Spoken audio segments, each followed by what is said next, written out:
Studies at the Cato Institute. Gentlemen, welcome to the hearing. I'm going to make an opening statement, yield as much time as I may need. I'll try to just talk through this a little bit. The American people, I think, at this point, are as familiar on this issue as any with respect to the wide open borders in the United States and the epic humanitarian disaster that has ensued as a result, and the greatest national security threat to the American people is posed by these open borders. So the social cost, I think, has been well in front of the American people consistently. But I don't think we've talked enough about the financial burden to taxpayers and the fiscal impact. FAIR has done a great job. I've seen studies that suggest the cost is upward of $400 billion. Their cost estimate is at $150 billion. The lion's share of that cost is borne by state and local governments. And friends, state and local governments can't borrow or print money like the federal government. And so they're having to balance their budgets by either absorbing this cost through raising taxes, or they're having to cut services to their citizens.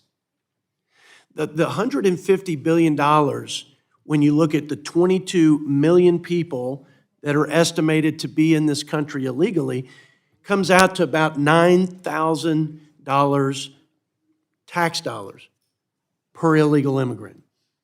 So I want you to listen. I want everybody to listen to this stat. $9,000 roughly per illegal immigrant that taxpayers are fronting.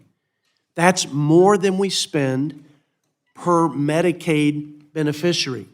That's more than we spend on the most vulnerable American citizen for their health care. That's more than we spend for our heroes, our veterans, in the way of military retirement benefits. So I think for everyone, this should be unacceptable. I believe it is quite avoidable, but this is the real and significant, and at the state and local levels, especially unsustainable cost of the current border crisis. Texas, in my home state alone, we've spent over $13 billion, which is about $4,500 per illegal immigrant in Texas. Just to give you an example or sample list of services we're providing for people who are here illegally, it's about $3 billion extra dollars for Head Start. At the state level, it's $70 billion across the United States for public education.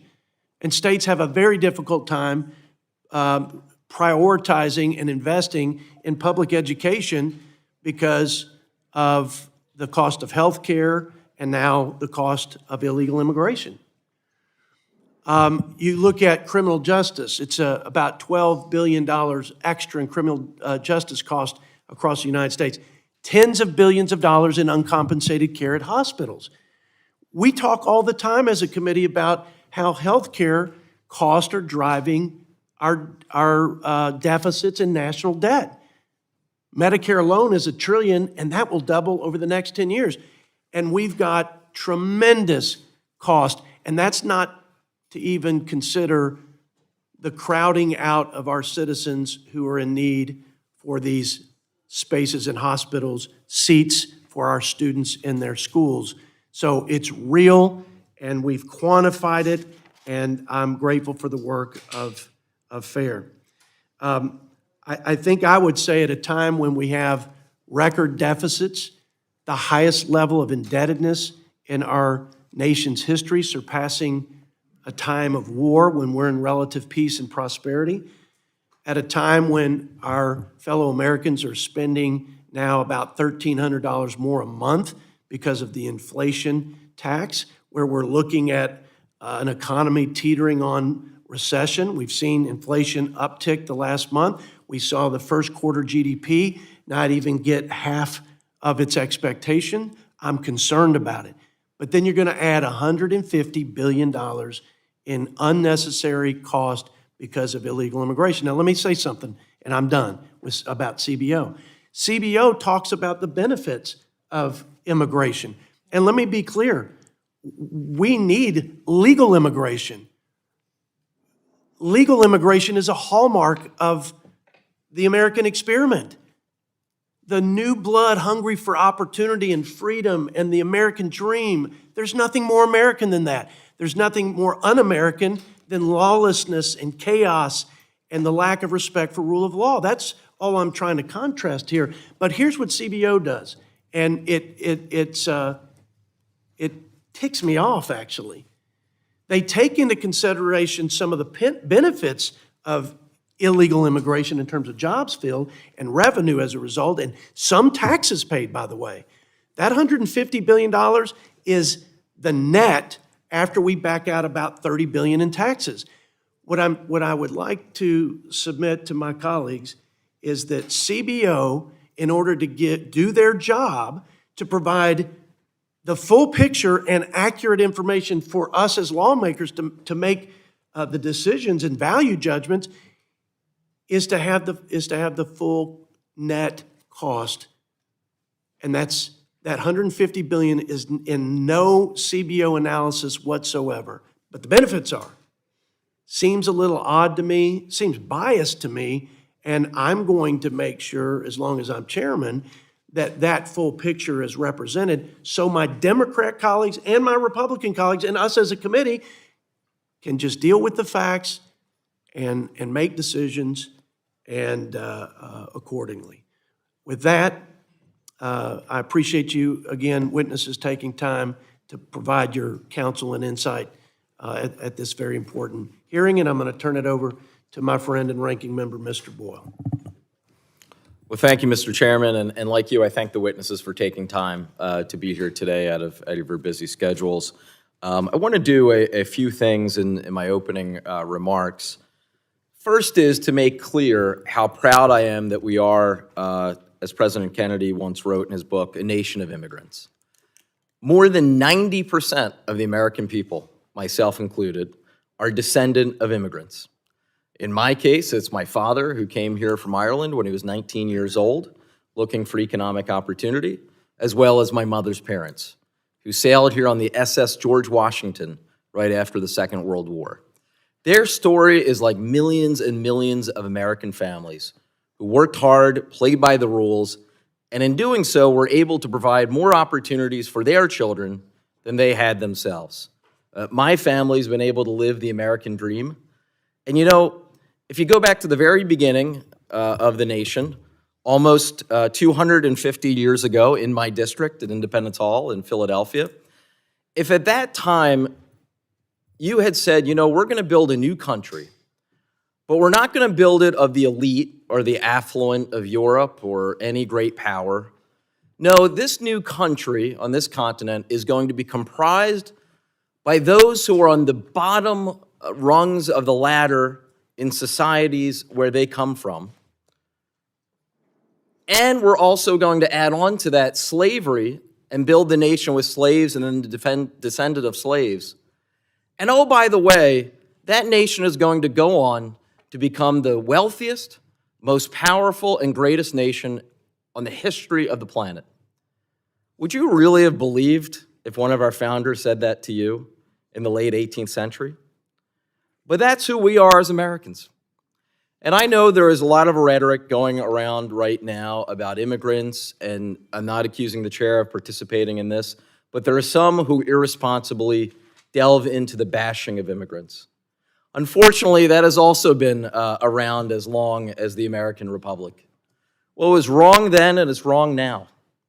So to be clear, I am proud that we are a nation of immigrants. As Congressional Budget Office has verified, immigration will add $7 trillion to our economy and lead to an additional $1 trillion in tax revenue over the next decade. Those countries and economies that are shrinking, particularly in Western Europe, wish they had the benefit of America's immigrants. It's sometimes said that America has an immigration problem. The countries that have an immigration problem are those countries to which no one wants to go. America does not have an immigration problem. We do, however, let me be clear, currently have a real challenge on our southern border. No, this did not begin in this administration or the last several years. It actually began about 20 years ago during the George W. Bush administration. 2004, 2005 is when we first began to see a real surge at the southern border. Our peak year before COVID was 2019, a fact that some like to forget.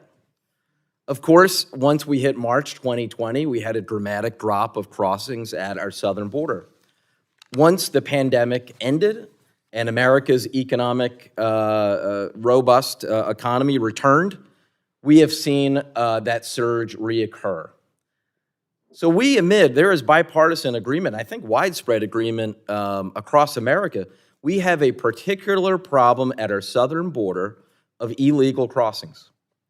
Now, some months ago, actually last September, President Biden and Senate Democrats worked with Senate Republicans, and over months of negotiations that were very difficult, in good faith, a bipartisan agreement was reached.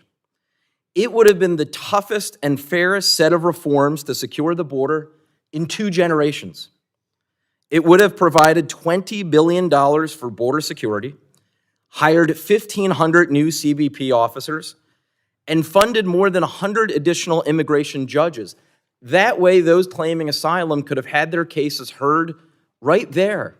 And the overwhelming majority of asylum cases tend to be rejected. And in those cases, those folks would have been returned to their country of origin. It also would have provided the machinery that we need for better detection of fentanyl at ports of entry, a specific concern of mine. It would have given the president new authority to go after fentanyl traffickers, some of the worst of the worst. And it would have expanded legal pathways for migrants to work and support their families, those who are following the rules. But what happened? Unfortunately, more than a few Republicans were more concerned with doing Donald Trump's bidding than they were concerned about fixing the problem. Donald Trump didn't want the border fixed because he wanted the issue. And don't take my word for it. Let's see what the leader of the Senate, Republican, said. And I will quote him. That's Mitch McConnell. He said, quote, "Trump didn't seem to want us to do anything at all." Another Republican senator said Trump, quote, "doesn't want us to solve the border problem because he wants to blame Biden for it." So to quickly recap, step 1, Republicans demanded a border deal. Step 2, they negotiated a border deal. Step 3, when Trump ordered them to, they killed that border deal. And finally, step 4, here we are holding a hearing about how bad the border is. It is time to stop playing politics with this very important issue. Let's actually finally get back to a bipartisan solution to fix this American challenge. And with that, I yield back. I thank the gentleman from Pennsylvania, and in the interest of time, if any other member has an opening statement, I ask you to submit it for the record. We'll hold the record open to the end of the day to accommodate those members who may not yet have prepared written statements. Once again, I'd like to thank the witnesses for their time. The committee's received your written statements. They'll be made part of the formal record. You will have each have 5 minutes to deliver your oral remarks. Ms. Kirchner, I yield 5 minutes to you. Thank you. Chairman Arrington, members of the committee, thank you for inviting me to speak today on the impact the border crisis is having on our nation. My name is Julie Kirchner, and I am the Executive Director of FAIR, the Federation for American Immigration Reform. With 45 years of experience and expertise, FAIR is a national nonprofit that seeks to educate Americans on the impact of mass immigration and to advocate for policies that serve our national interests. For over 3 years now, Americans have been watching an unprecedented crisis unfold at our borders. So many illegal aliens are arriving that our immigration system is beginning to collapse under its own weight. The chaos is imposing record costs on Americans. Last year, FAIR published a report entitled The Fiscal Burden of Illegal Immigration on United States Taxpayers. The study strives to illustrate the myriad of ways Americans pay for illegal immigration. Our estimate, which we believe is a conservative one, is that Americans now pay $150.7 billion annually due to illegal immigration. This figure represents a net cost. In terms of gross expenditures, we estimate that Americans pay $182 billion. Then, approximately $31 billion is received in taxes from illegal aliens, only 17% of the costs they create. The high cost of illegal immigration is due to several factors. First, because illegal aliens usually have low incomes, those who do pay taxes pay little, if anything. Second, illegal aliens incur significant costs to the taxpayer on a daily basis because public services such as policing, K-12 education, and emergency service are provided universally. Further, due to loose eligibility criteria, intentional and otherwise, many illegal aliens receive benefits from federal and state programs, despite the fact that they have no legal status. The majority of costs are incurred at the state and local level. The predominant cost for states is K-12 education. We estimate it costs Americans roughly $70 billion each year to educate children who either have no legal status or who are the U.S.-born children of illegal aliens. The second highest cost to states is medical expenditures, which we estimate to be approximately $22 billion annually. The impact of the border crisis is being felt acutely in both border states and destination states. We can look to New York City as a good example, where over 180,000 migrants have settled and 30,000 migrant children have enrolled in New York City public schools. Mayor Eric Adams now anticipates the border crisis will cost $10.6 billion through the summer of 2025. The situation is being replicated in cities across the country. And these local costs for food and shelter and other costs that are not well documented are not incorporated into our report. This means that taxpayers are paying much more than we estimate. But Americans need not be paying billions of dollars as a result of illegal immigration. This is a man-made crisis. From the moment the Biden administration took office, it tore down all programs and policies designed to deter illegal immigration and began to release illegal aliens en masse. The Biden administration has also proactively taken steps to help illegal aliens obtain benefits. This has been accomplished through a variety of means, but in particular through illegal parole programs and the retroactive granting of temporary protected status.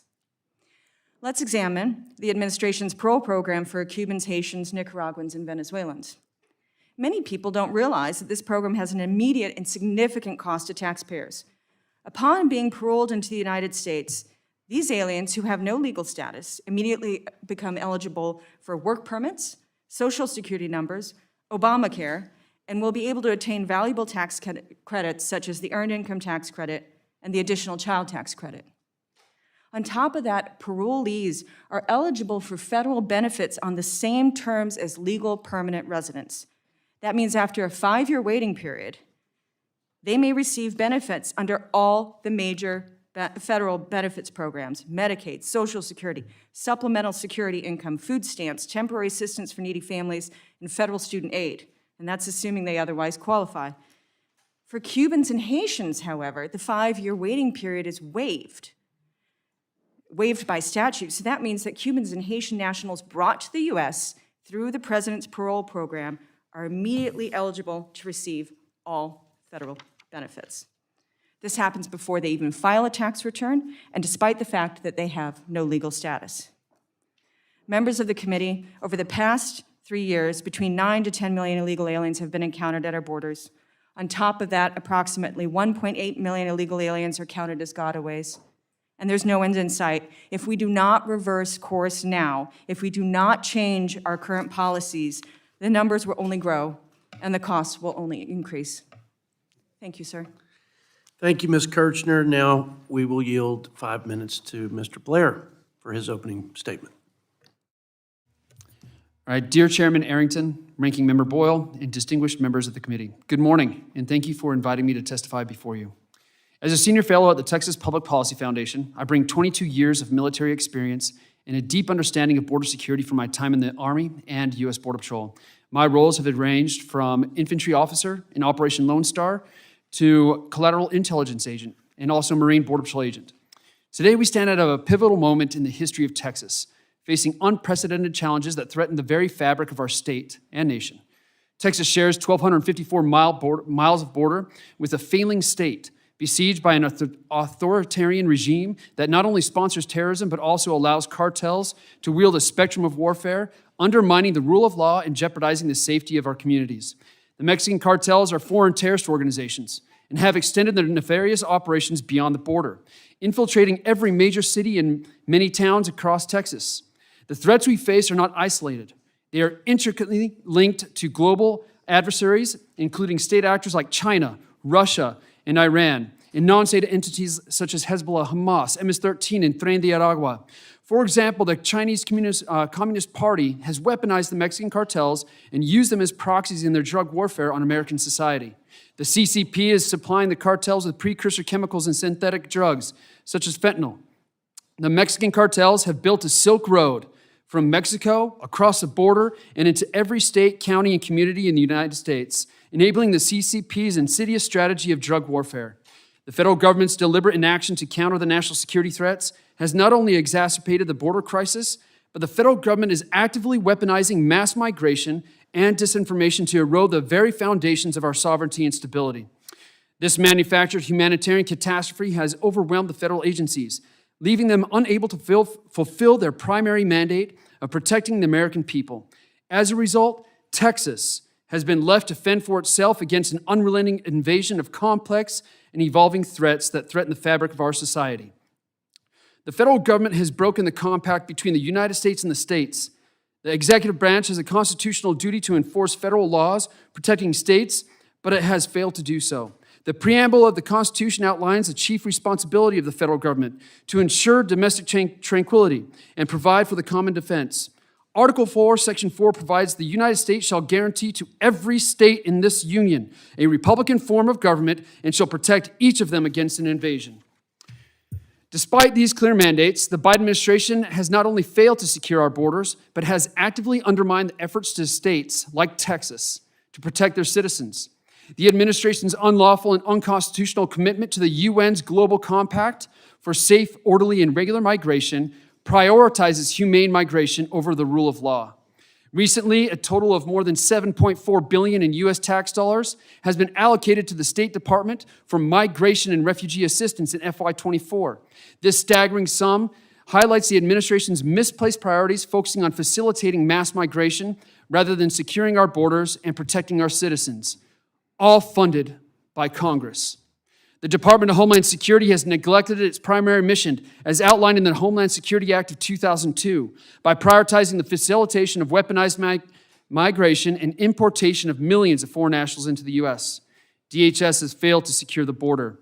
DHS's own definition of security is as follows: the collective use of programs, plans, procedures designed to protect the nation's citizenry and infrastructures from malevolent attack and ensuring the continuation of normal operations. For these reasons, Governor Abbott has declared an invasion under Article 1, Section 10, Clause 3, to invoke Texas's constitutional authority to defend and protect itself. The consequences of DHS's failure are evident in the staggering data on opioid and drug epidemics' impact on Texas. Just this week, Austin Travis County Emergency Medical Services responded to a total of 75 overdose cases from Monday to Wednesday evening this week, resulting in 9 overdose deaths. Typically, the county only sees 2 to 3 overdose deaths a day. Our economic impact, $50.1 billion each year towards the opioid crisis. Hospitals are facing $202 per capita of costs associated with this, and those with the loss of life, $706 per capita of cost. The fact that this same federal government acts more forcefully now against Texas than it ever has against the Mexican cartels and the border security crisis tells you that everything you need to know about what we face today. We don't just have a crisis at the border, we also have a crisis of constitutional governance. In closing, I implore this body to commit to the utmost priority of protecting our citizens. The future of our great nation depends on our focus against this common enemy. May history remember this day as the essential moment when our nation united to end the Mexican cartels, all national security threats emanating from the border, protecting American citizens, and secure a brighter future for generations to come. Thank you, and I look forward to addressing your questions. Thank you, Mr. Blair. Now, we will yield 5 minutes to the pride of Kinney County, Texas, my friend, Mr. Brent Smith. Thank you, members, for holding this hearing. President Reagan once said, "A nation that cannot control its borders is not a nation." As I sit before you today, I can attest to the fact that we no longer have control of our borders. We have surrendered to criminal cartels, and in doing so, have jeopardized our own national security. To give this topic the importance it deserves, one might argue that this hearing should take place on the banks of the Rio Grande. While doing so would jeopardize the personal safety of each one here, it would at least provide this committee with a firsthand experience of what Texans are living like every day. Kinney County shares 17 miles of border with Mexico and is located between Del Rio and Eagle Pass. While the jurisdiction of my office may be limited geographically to Kinney County, you can be certain that the facts of my testimony expand well beyond its borders and apply to every county along our southern border with Mexico. For Texans living on the border, words cannot adequately describe the conditions on the ground. Our homes are being broken into in the middle of the night. The main street of our small towns are now a place of high-speed car chases with cartel smugglers. Walking outside on your own property after dark is no longer safe. To put it plainly, Texans no longer enjoy the safety and security of a sovereign border. Kinney County has a population of only 3,200 residents, most of whom are farmers and ranchers. In the year 2020, the county reported 134 criminal charges for prosecution. This drastically changed in 2021 after President Biden issued multiple executive orders revoking numerous border security policies that DHS was operating under to successfully secure our border. Shortly thereafter, criminal cartels seized control of our border and imposed their own policies that would allow their criminal enterprises to thrive. In 2021, the number of criminal charges increased from 134 during the previous year to 2,708 in 1 year. In 2022, this number exploded once again to 6,800 criminal charges in the county. In 2023, there was 5,826 criminal charges, all beginning at 134. Kinney County normally operates within a $6 million annual budget. However, the open border policies enacted by the Biden administration has required that the county to significantly expand the capacities of our local criminal justice system, costing Texas taxpayers an additional $10.5 million. Perhaps, however, the most significant cost that we have sustained during this border crisis is the loss of the safety and security we once enjoyed as Americans. In order to protect the safety of students attending the public school from the threat posed by high-speed car chases with cartel smugglers, the school administration was forced to erect military-style vehicle barricades around its own campus. On at least one occasion, the smuggled occupants of a vehicle breached these barriers on foot and attempted to enter the school while the campus was on lockdown. In another incident, a county resident was forced off the highway during her commute to work when a human smuggler shot her vehicle multiple times in an effort to avoid capture by law enforcement.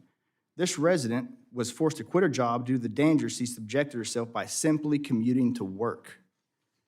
The unmistakable sound of a helicopter in flight in Kinney County now causes families to bring their children inside the home and shelter in place until law enforcement gives an all clear. What dollar amount do you assign to the loss of safety and security? I'm not certain, but I do know the cost is very high. In an effort to provide adequate warning to residents of an ongoing law enforcement pursuit, a county-wide text alert system has been in place, which undoubtedly has saved many lives. Even with such proactive measures in place, 2 tax-paying residents have died because emergency medical services were not available when they were needed the most. On both occasions, all available paramedics were deployed to human smuggling events miles away and were unable to respond to the county resident. This is a clear example of how an open border policy has deadly consequences for Americans across this nation.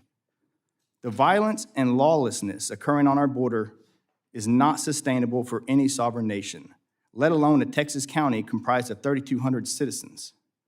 Make no mistake, the willful neglect of this administration's refusal to enforce the laws of our nation have compromised the safety and security of not only Texans, but every American. Texans should not have to bear the financial burden of securing the border while this administration actively undermines our efforts to protect our own citizens. However, we have a sacred duty to preserve those liberties we inherited from others who paid the ultimate price. Texans have never backed down from a fight, and we will not begin to do so now. Thank you. Thank the gentleman from Texas, and now yield 5 minutes to Mr. Beer. I'm sorry I mispronounced your name earlier. Beer rolls off the tongue as a Texan a lot easier than Beyer, so it's Beer, right? That's right, thank you. Okay, Mr. Beer, you have 5 minutes. Thank you. Chairman Arrington, Ranking Member Boyle, and distinguished members of the committee, thank you for the opportunity to testify. For nearly half a century, the Cato Institute has produced original research showing that free markets and individual liberty make the United States a wealthier, safer, and freer country. In a free society, markets incentivize people to contribute to the welfare of others.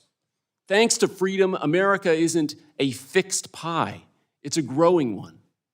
It is exactly for these reasons that so many people from around the world come here. And for these same reasons, we should let them come legally. America has never needed immigrant workers like it needs them now. Population growth is down 90% from its historic highs. America's 9 million open jobs are costing the U.S. economy more than $500 billion in economic output per year. And we need immigrants to fill them. The U.S. prime age employment rate is already at near record highs, and more Americans are retiring than entering the job market. As a result, 100% of labor force growth is now coming from immigrants. The Congressional Budget Office just found that the recent increase in immigration, almost entirely, unfortunately, from illegal immigration, will increase the size of the economy by $7 trillion, increase tax revenues by $1 trillion, and cut deficits by about $1 trillion over a decade.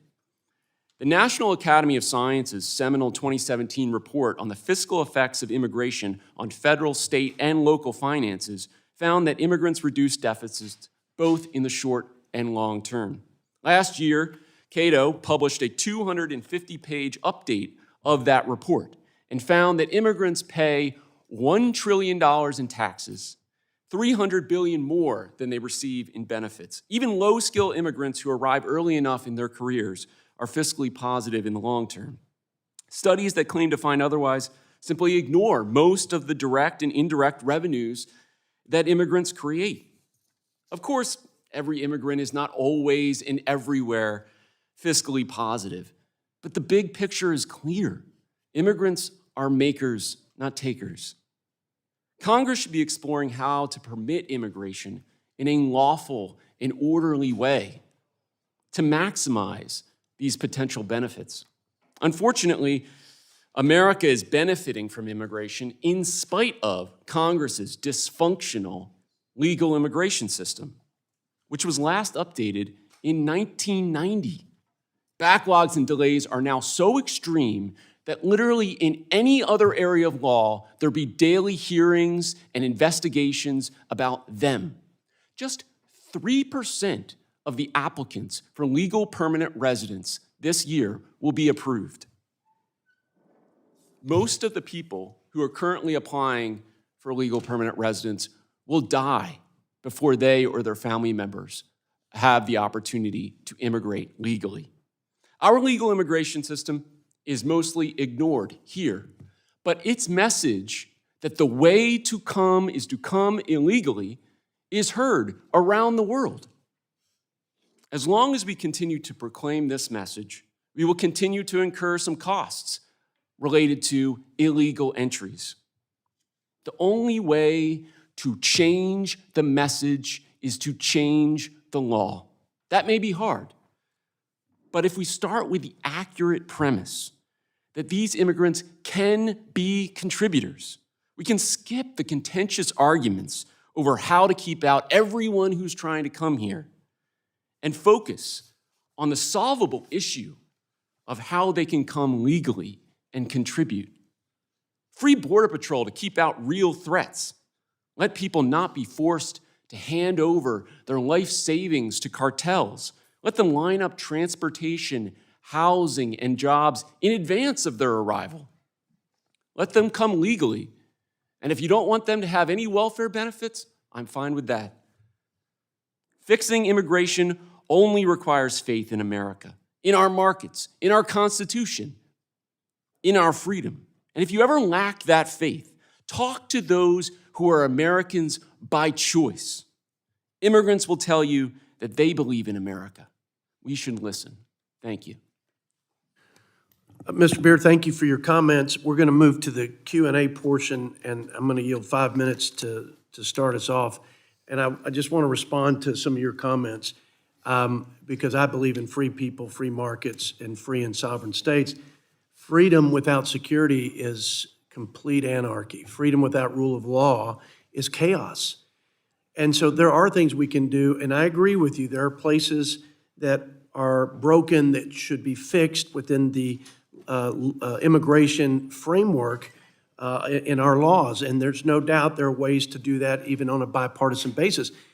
But when the President of the United States in his first day repeals and rescinds Remain in Mexico and interior enforcement and holding sanctuary cities accountable for enabling illegal immigration, when that happens on day one and then 93 other executive actions within the first 100 days to unravel the programs that were effective in reducing illegal immigration and effectively securing our border, that looks like a willful and intentional act to create chaos.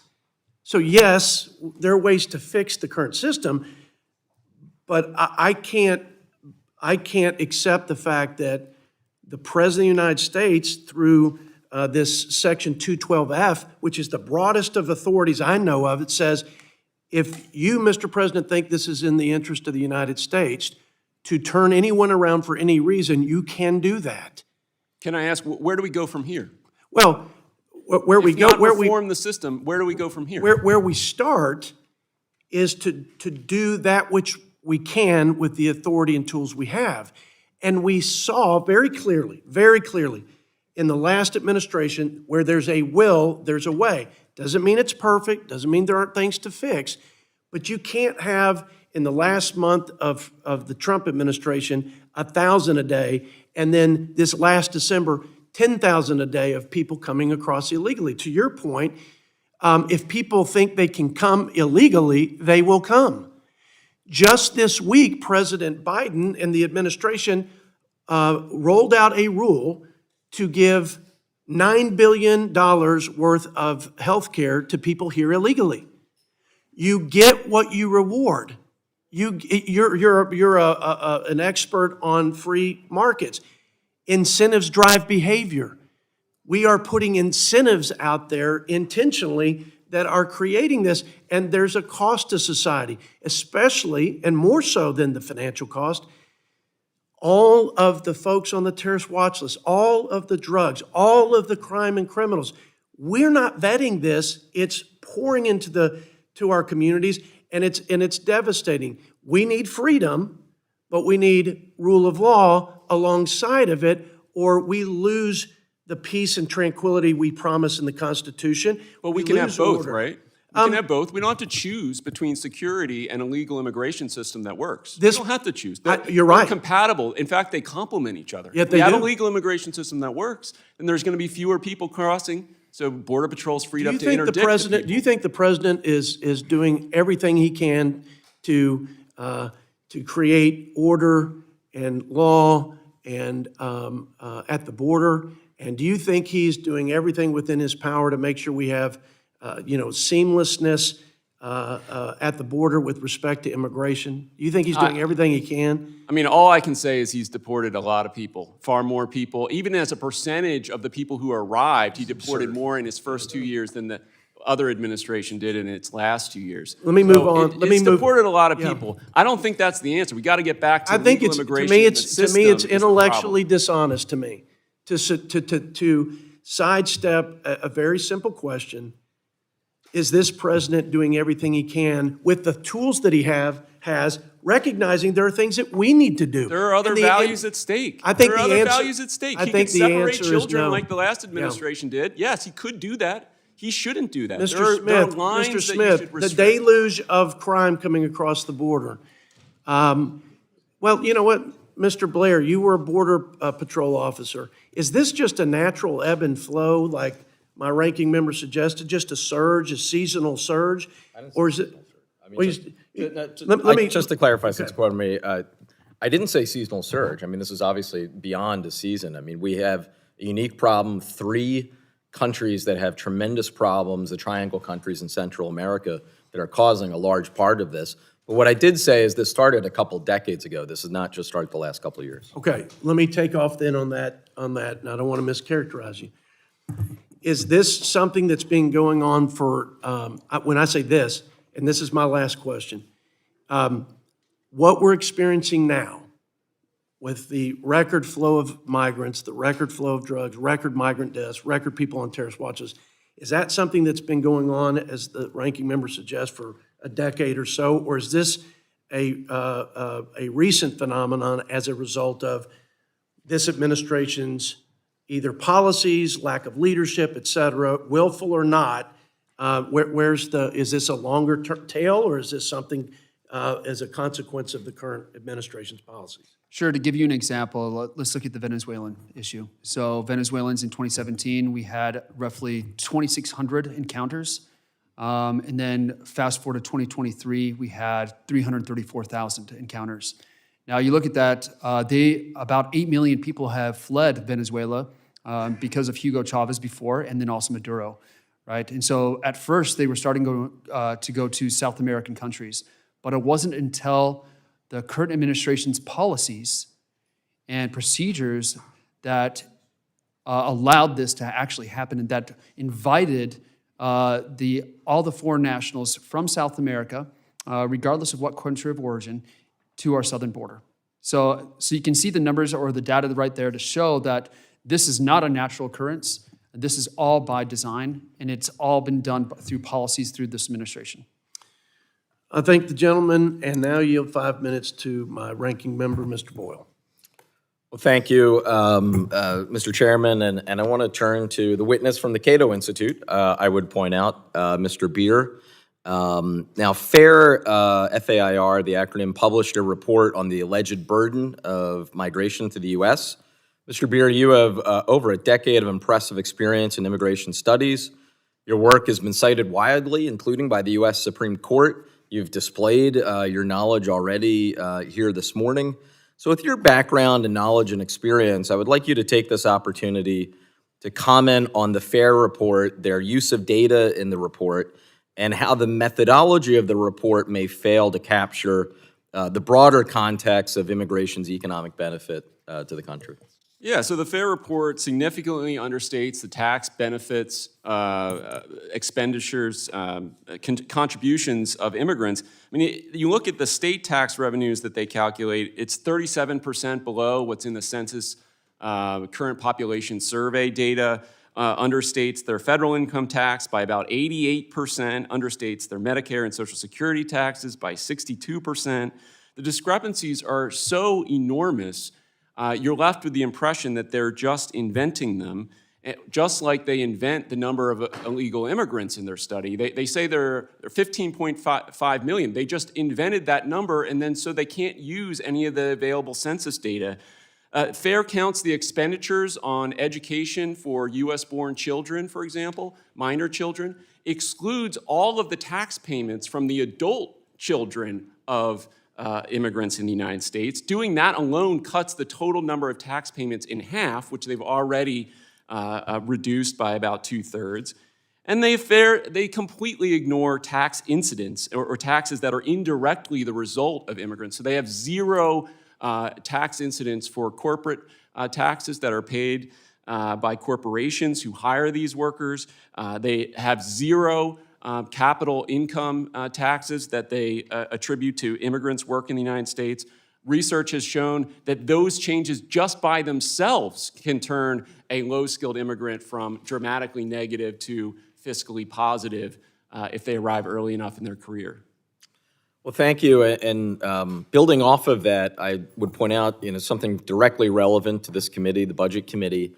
We had an important set of economic data or report released on Monday from the trustees of Social Security and Medicare trust funds. And we got tremendously good news because of this economy performing much better than was projected a year ago or a couple of years ago. The lifetime of the trust funds for Social Security and Medicare have been pushed out. That is good news that we all should cheer.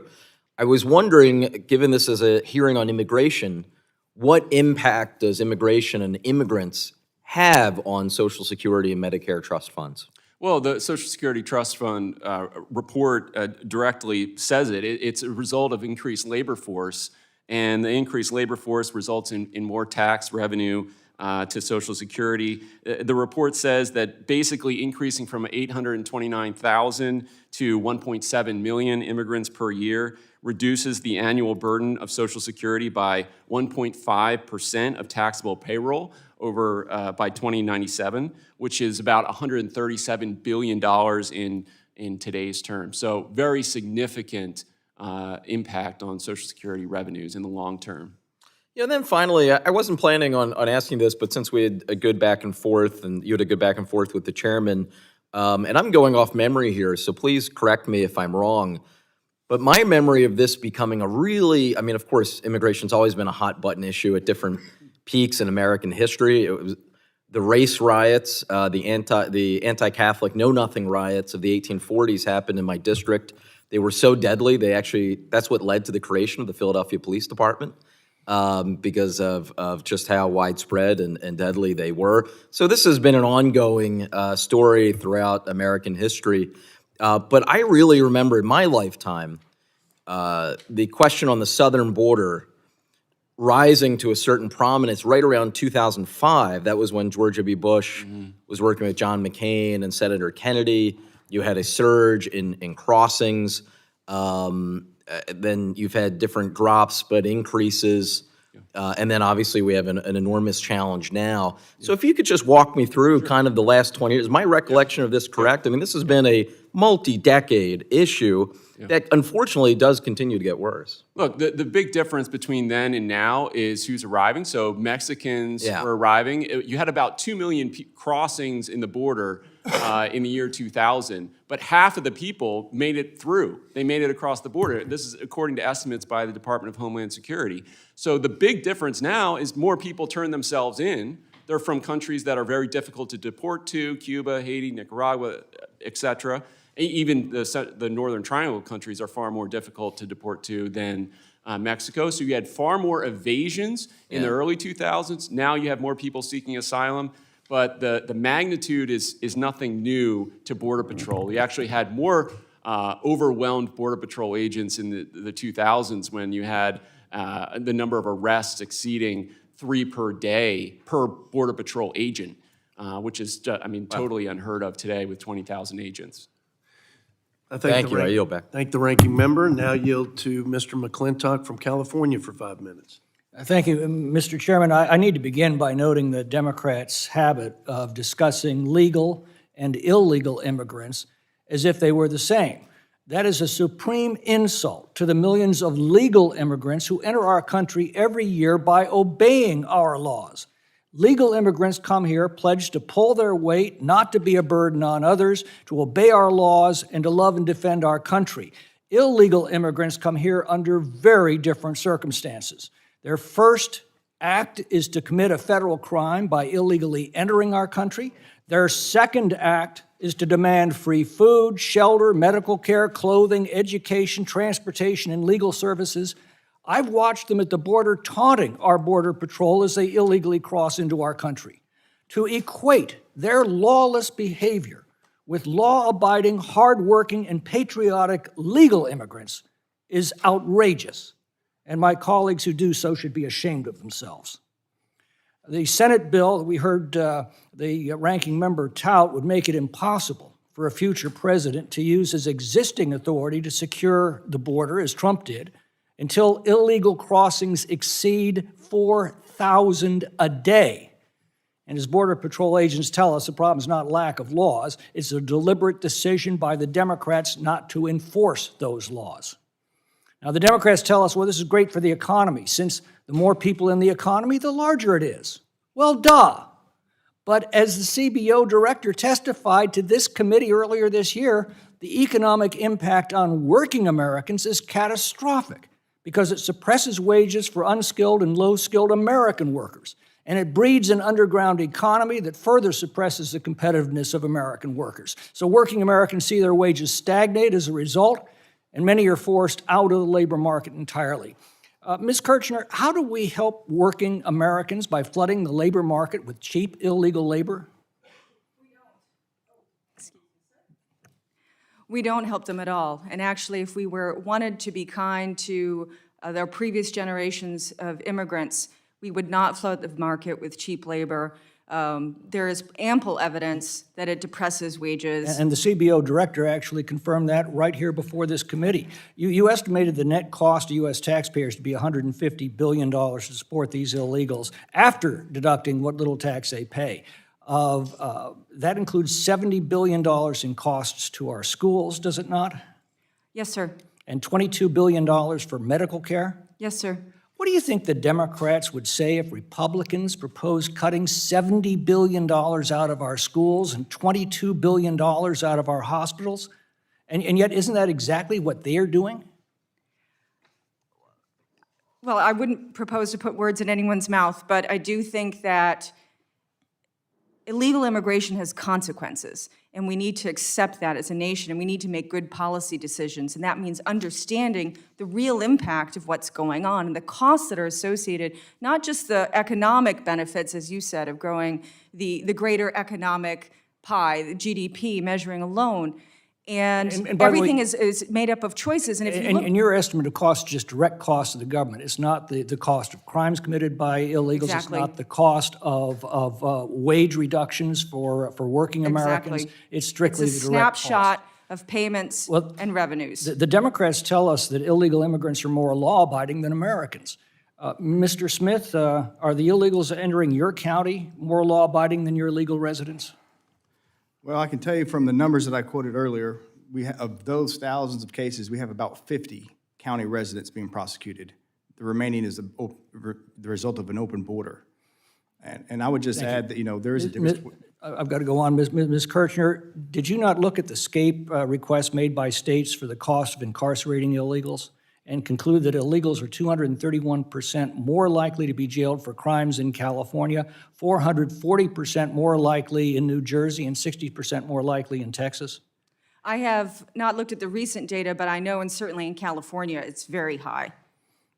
In fact, in some states like California, they make it illegal to report immigration status of suspects. So using Cato's methodology, illegal aliens never commit a crime in California. Yes.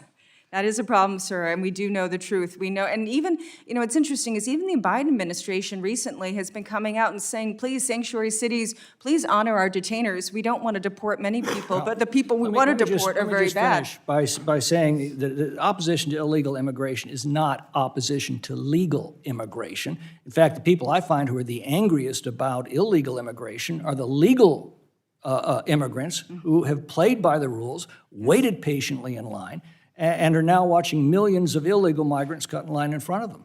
And if we're going to encourage and reward illegal immigration, which is the clear and consistent policy of the Democrats today, then there's no point in legal immigration. I yield back. The gentleman's time has expired, and we now yield 5 minutes to the gentlelady from Illinois, Ms. Schakowsky.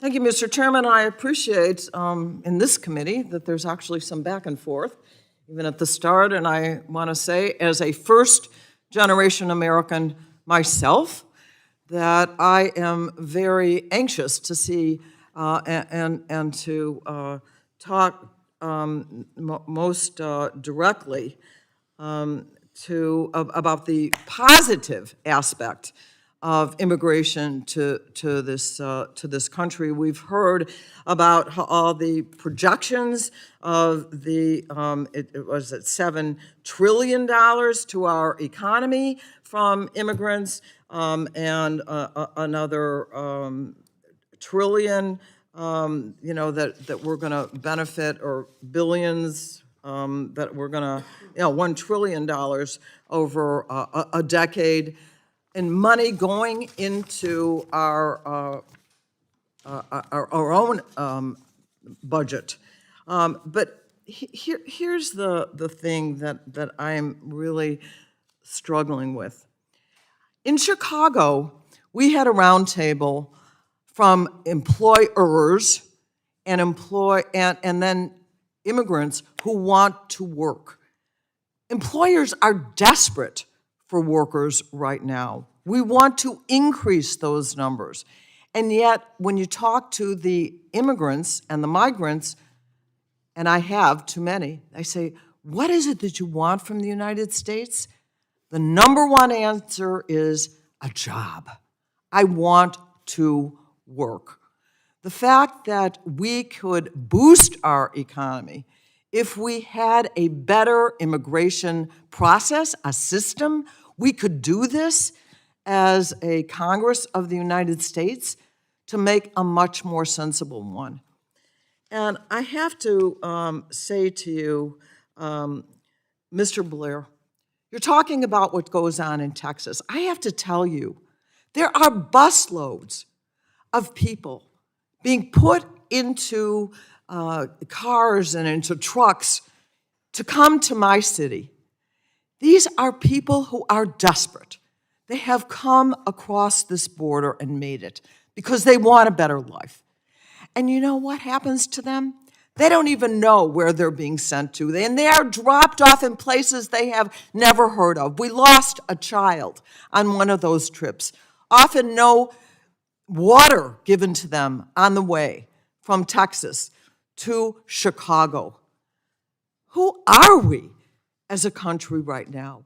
When these are people who are coming here with every intention to make this country better, to have a safer place.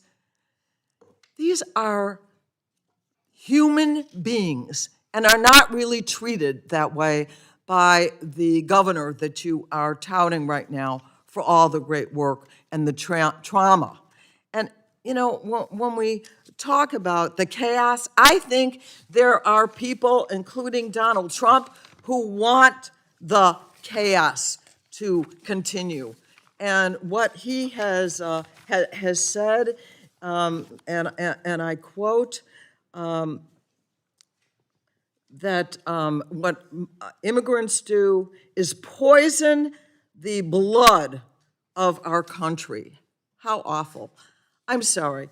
I do want to talk to you, Mr. Barron, if whatever time is remaining, and we seem to be flexible in time around here, to respond to the positive of what immigrants can do, and if we don't have them, and I want to ask you, what if we had a mass deportation, or if we were to stop immigration in the United States, which some recommend, especially so-called illegal, undocumented people, what would happen to our economy?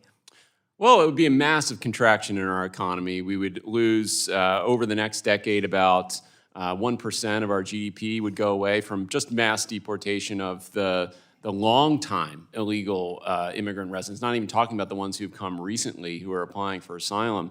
So massive contraction in the economy, huge blow to employers, a huge exodus of foreign direct investment into our economy, because people aren't going to invest in an economy that has a shrinking workforce. If you don't have workers here, you're not going to be able to build factories here, you're not going to be able to have farms here.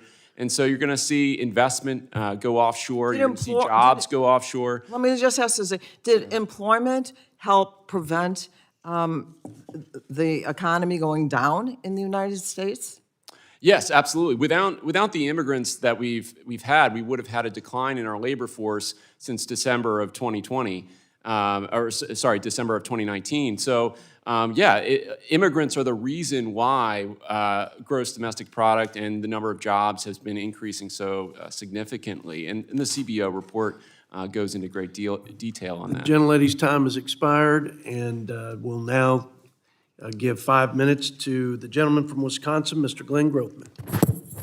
Thank you much. First of all, I'd like to make a unanimous consent request to submit the Centers for Medicare and Medicaid Services final rule for CMS released today that will lead to 100,000 new enrollees under the Affordable Care Act at a cost of $7 billion. Without objection, so ordered. Thank you very much. Now, Mr. Breyer, at the end there, You heard the testimony earlier today, the number of freebies that are being given away, particularly in the parole program from Haiti and Mexico. People immediately eligible, I take it, for low-income housing, food stamps, medical care. Does this concern you when we are giving away these amount, earned income tax credit, which I consider a horrible program with all sorts of perverse incentives? It's totally unnecessary. We could not spend that money, rebate it to taxpayers. There's no reason why we need to do this. If we don't want to spend the money, don't spend the money. And I know you have a bill that would do just that, but it's a choice. It's a choice. And so far, all of the immigration bills that have come out of the House of Representatives, none of them have dealt with this issue. So it is an issue, but it's not one that changes the immigration from You're good right. to bad. This is the best bill. You should talk to Speaker Johnson on that and you out the building. But in a hearing I was at a little while ago, someone testified that the number of people in prisons in Venezuela has dropped 20% over, I don't know, the last year or so. And apparently the president of Venezuela himself has kind of bragged a little bit that he's sending the criminal element here. Is that a possible concern when you have anybody who wants coming across the border instead of picking your immigrants? Well, it's certainly a concern. That's why we have Border Patrol to interdict those people and, of course, screen them. And, you know, if they're a criminal threat, they should be removed. I don't trust anything the Maduro government says, so whatever information you're getting from them, I would question that. Well, but you should really take information from a credible source, not from a socialist government. I'll point out, you understand that when these people come across the southern border, we can try to check and see if they have a criminal record in the U.S. and Canada. There's no way to find out whether they have a criminal record, even from Mexico, much less from Venezuela or... Well, almost none of the people come directly from Venezuela. They spend time in these other countries where we do have information sharing agreements. They're getting their fingerprints checked in Panama and all along the way. So it is a concern. We should obviously have strict security and make sure that we're vetting people. But the idea that this turns it from, oh, we have to keep out every Venezuelan from the United States is not true. Venezuelans have a much lower incarceration rate in the United States than U.S.-born persons do, according to the American Community Survey. So the idea that we need to just ban an entire nationality because there's some uncertainties here is just not a reasonable conclusion. I'm going to ask Ms. Kirchner to give us some information on stuff that people who come here, either parole or what we'll refer to as illegally, are immediately eligible for, and what you think that does to the cross-section of people who are currently coming here. Well, sir, those who come here legally, it depends how they're released. And this is one of the ways the Biden administration has significantly exacerbated the problem. So if you are released through parole, parole is given a status under our benefits programs, much like that of a legal permanent resident. And we know that there are millions of parolees. We don't know the exact amount. I'm waiting for the latest report to come out. But we know that there are millions of parolees. And because they are considered lawfully present, even though they have no legal status, they are immediately eligible for work permits. They're eligible for Social Security numbers. They're eligible for Obamacare. And that also, the Social Security number opens up the box to tax benefits, earned income tax credit, social, and the additional child tax credit. But where we're really going to see the cost, these parolees, because they're treated like legal permanent residents, some of them immediately get benefits. The Cubans and Haitians, as I said, are immediately eligible for everything. But the chickens will come home to roost in about 5 years when all of these other parolees who are not Cubans and Haitians are going to be eligible for everything. And so we need to be aware that without adding one illegal alien crossing the border, the costs are going to go up. Okay, thank you. I just want to get in a last word on something. I've been down to the border several times, and whenever I'm down there, the Border Patrol points out that unless you have a criminal record from the U.S. or Canada, there is no way for them to determine whether or not you have a record.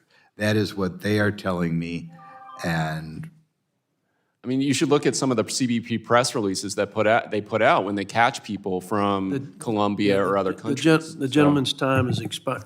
I don't need help. But I know there's a lot of folks that like to give me help. Jimmy, why don't you help me out? Take 5 minutes. I'll try, Mr. Take 5 minutes, and I may give you a little extra too, if it's a interesting and intellectually honest conversation. I can't promise you that, but thank you, Mr. Chairman. I appreciate this opportunity. And ranking member and gentlemen and ma'am, thank you very much for being here. I think we can all agree upon a couple of things. That obviously, when it comes to immigration, it's a very emotional issue. I think it's emotional because we're all connected to it in one way or the other, especially in this country. Yes, as I agree with the ranking member, we are a nation of immigrants, but I'll go one step further. We're a nation of risk takers, people who are willing to take the risk to come here to provide a better life, either for themselves or for their children. And ultimately, I firmly believe, as the grandson of immigrants, that is the American dream. That is why people still want to come here. Not to rape, not to pillage, but they want to provide a better life for them and their families. And I think we're so damn lucky to have that, to be a country like that where people still want to come here. And I think that's part of the emotions behind this. But look, I think we can all agree in this room and outside of this room, there's a crisis at the border. We get it, got it, check. We understand that.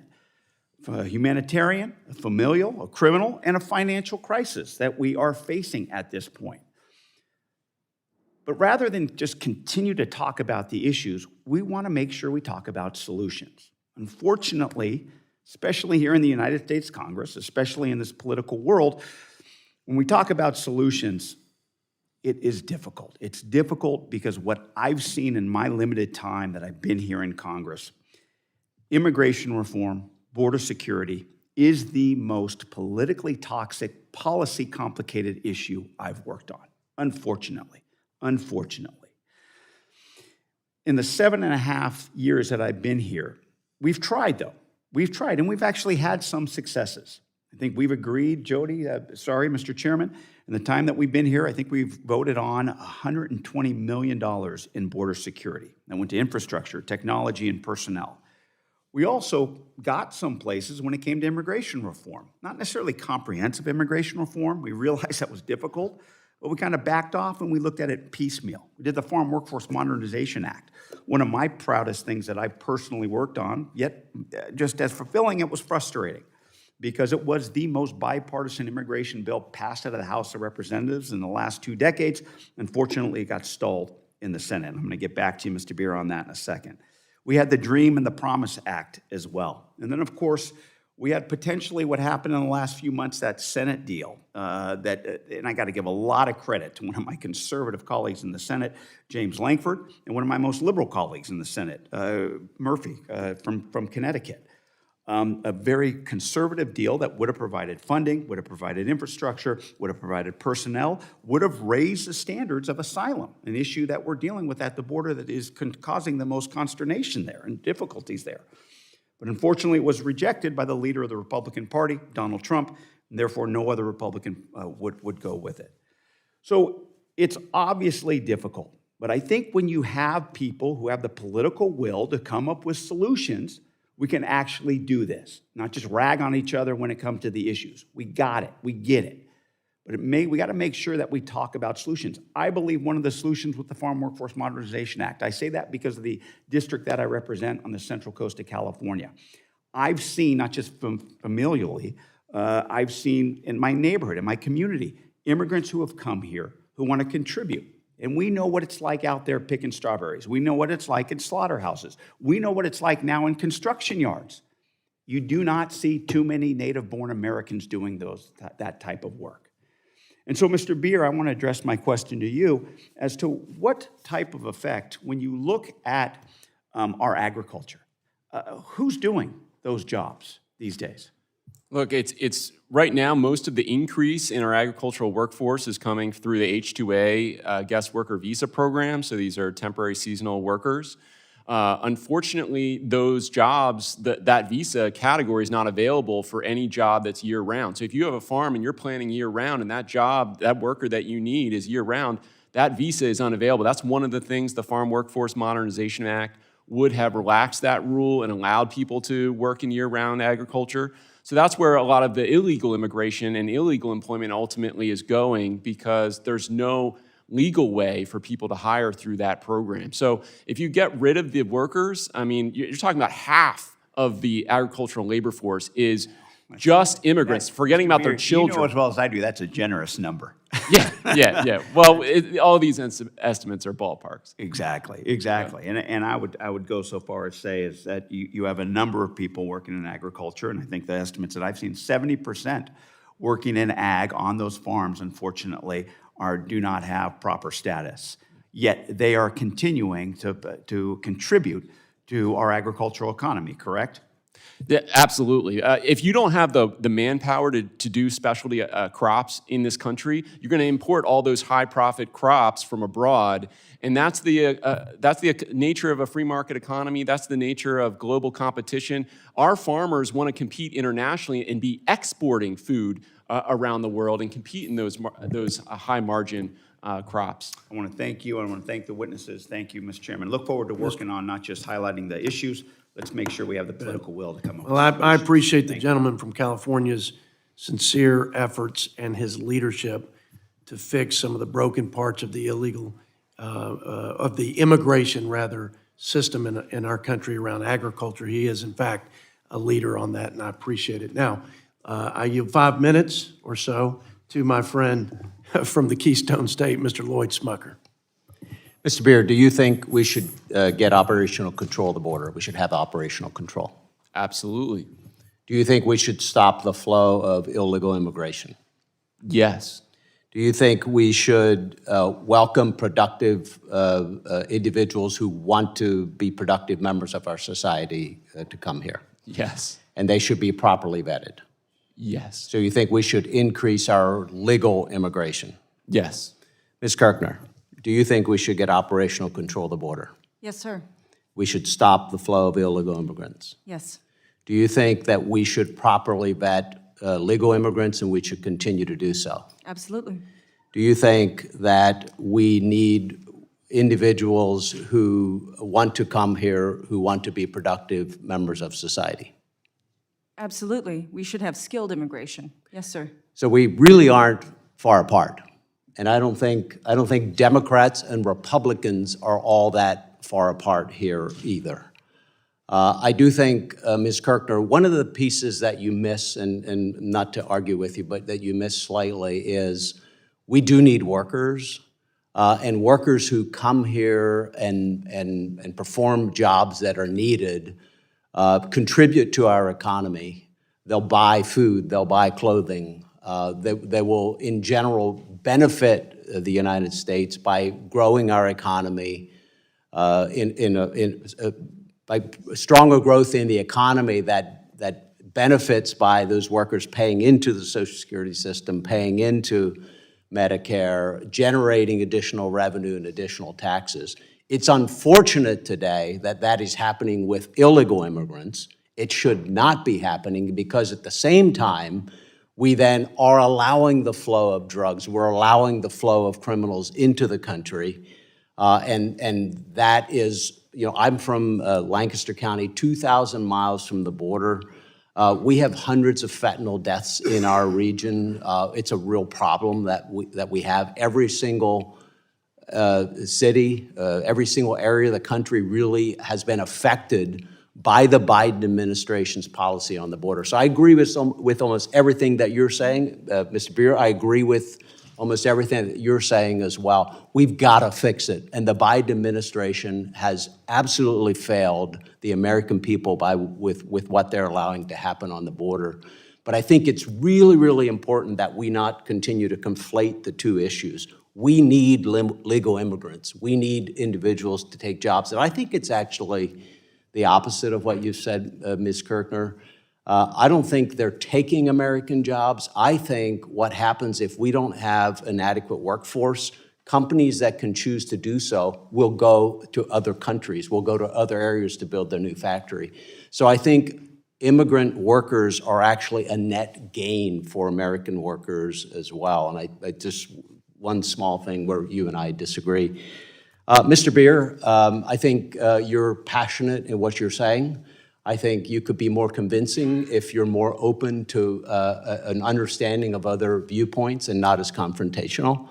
I think it's really important that we have these real conversations, we address the real concerns that the American people have about the border, and recognizing the absolute abject failure of the Biden administration's border policy is absolutely important, particularly for those of us, the witnesses here from Texas. You're seeing it probably more than other communities, but we're seeing it in my community as well. And so I agree completely with Representative Panetta.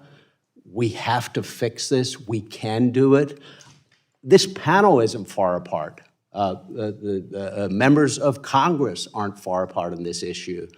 I have a bill that would actually create an entirely new visa program for those year-round workers, for farm workers, but then also construction, healthcare. There are a lot of people, there are a lot of places where we need millions of workers. This also then gets muddied. We also need to increase the workforce participation rate of Americans. That's another way we resolve our worker issue. But we can't do it without immigrants. And in fact, I don't think we can solve our debt problem unless we're really growing this economy. And I think immigration, legal immigration, where we're properly vetting immigrants, as we always have done, is a really important part of that. So sorry I didn't get to any more questions, but thank you, Mr. Chair, and I'll yield back. I appreciate your line of thinking and comments and associate myself with them. And now we're going to continue on the Republican side with Mr. Bob Good from Virginia for 5 minutes. Thank you, Mr. Chairman, and I appreciate all of our witnesses who are here today. I have a question. I would like to try to get 4 succinct answers as I go down the row, starting with Mr. Kirshner. What percentage, in your opinion, estimation, your research, what percentage or what number of the world's non-U.S. population would come to America if they could? So in other words, we got roughly 350 million Americans, some 7 billion plus people who don't live in the United States. So if they could, what percentage of the world's population, or what number, would you just kind of a guesstimate based on, would come here if they could? Yes, sir. Fortunately, I didn't know it would be a pop quiz, but I know Gallup You didn't know there'd be math in this. No, I didn't. I do know Gallup has done some surveys, and I know I think it's probably a third. So you're saying somewhere in the 2 billion range. I'm just assigning a number to a third, maybe 2 to 3 billion, something like that. You know, that would be my guess. You couldn't hold me to it. Okay, Mr. Blair, if you had to guesstimate a number, if they could, the world's population that would come to the United States if they could. Well, the U.S. is the greatest country in the world, so I would probably put it maybe 50% or more. Okay, you're saying 3-4 billion. Mr. Smith? I'd make it a close 70%. Close to 70%. So you're saying in the 5 billion type range, and then down at the end, Mr. Beer. Well, it'd certainly be over 100 billion, but we can focus on the people who Over have already 100 gotten billion. the process. We don't have 100 billion. You meant 100 Sorry, billion. 100 million. You're saying Wow. only 100 million. You think We could. Yeah. you're saying only 100 million. Well, that's about what Gallup. Only Gallup 100 million. estimates. Yeah. What's the population of Africa? What's the population of South America? What's the population of Asia? And you think only 100 million of them. There's what, 5 billion between those, just roughly making it up? So you're saying in the range of 2% would come here? 2% would come here if they could? I mean, wages equalize over time. So look at what we have Okay, open borders thank with you. Puerto Thank you. Rico. I think you know where I'm going. Thank you. I reclaim my time. Thank you. Okay. All right. So, how many should we let come to America? I think that's a fundamental question. How many should we let come to America? Meaning legal, illegal, some want to mix the two together, which is offensive. I wish Mr. Glencott was still here. How many should we let come? Yes, sir. What would be a good number? We believe that current immigration rates are about as much as we can sustain as a nation. We would, however, advocate that those immigrants be skilled. We think for the national interest, it would benefit. both our Respectfully, I'm going economy- to apologize because I've only got 2 minutes and Yes, I'm going sir. somewhere. I apologize, Mr. Kirshner, for that. fine. I think the question, okay, what percentage would come if they could? How many should we let come? And what number would make us no longer America? And is it worth preserving what makes us distinctly, uniquely America? Is that worth preserving? The fundamental question relative to the illegal alien invasion, or for those who support the illegal alien invasion, first of all, as others have said, there's no such thing as illegal immigration. Immigration is a legal, lawful process. For that matter, legal immigrants are Americans, aren't they? Legal immigrants are Americans, of course. They wanted to be Americans. They earned their citizenship. They pledged their allegiance. They learned our language. At least everyone that I have interacted with at the naturalization ceremonies they have the privilege of going to has learned our language. They've had the means and the ability to contribute to our economy and our society to make us stronger, make us better. In fact, this Friday, 2 days from now, I look forward to welcoming another group among the million or so that we legally allow into this country every year, legally. I'm going to welcome them at Patrick Henry's Red Hill home in my district. I have the most historic district in the country, I would submit. So the fundamental question for those who support the illegal alien invasion is, does everyone around the world have the right to come to America? Or does America have the right to decide who gets to come to America? How about that? Those two questions. Does everyone around the world have the right to come to America, or does America get to decide who has the right to be in America? Ms. Kirchner. Americans should be able to decide the future of their country. Thank Blair. you, sir. Americans should decide. Mr. Smith. Same. Mr. Beer. America should decide, but there should be a Yes, presumption thank in you very favor of much. liberty. And that's the question that it does indeed make us very far apart from what Lloyd said. Because what many on the other side believe, and I would submit Mr. Beer believes this if he was being honest with us, that they believe that, because of the statements that he said in his opening remarks, they believe they have the right to be here. And then the ranking member talked about the triangle countries coming here. You know, we cannot, and he said the problem is we got to go fix those triangle countries so they don't want to come here anymore from Guatemala, Honduras, and El Salvador. The only way we can do that is to let lawlessness reign, destroy our economy, defund and undermine our police, destroy our institutions so that we become as bad as some of these countries around the world. And then the journey and the cost of the journey, the difficulty is no longer worth it. I submit that's Democrat policies carried through. Thank you, Mr. Chairman. I submit. I yield back. I thank the gentleman for. I'm sorry, for the record, sir, if I may. sir. I ask unanimous consent to submit an article of support from the Center Square regarding the 60 counties in Texas that have declared an emergency and the 50 counties that have declared an invasion in light of the crisis at our southwest border. Without objection, so ordered. Thank you, sir. I yield back. I now yield 5 minutes to General Jack Bergman from Michigan. Thank you, Mr. Chairman. And I ask unanimous consent to enter into the record an April 2024 article from Gallup titled Immigration Named Top U.S. Problem for Third Straight Month. Without objection, so ordered. As Gallup findings confirm, Americans continue to be deeply troubled by President Biden's refusal to secure the southern border or enforce immigration law. This should not come as a surprise to anyone in this room. We got issues, especially you, Mr. Blair. You got a lot of years in an Army uniform. I got a few years in a Marine uniform. So I want to kind of talk to you, especially with your last, 10 plus years here with the Border Patrol. We can talk soldier to Marine. But I also serve on armed services. So I'm a little bit familiar, and in a former life wearing the hat of Commander Marine Forces North, which we dealt with the border, if you will. Some of my information may be a little dated, but not much. Okay. Mr.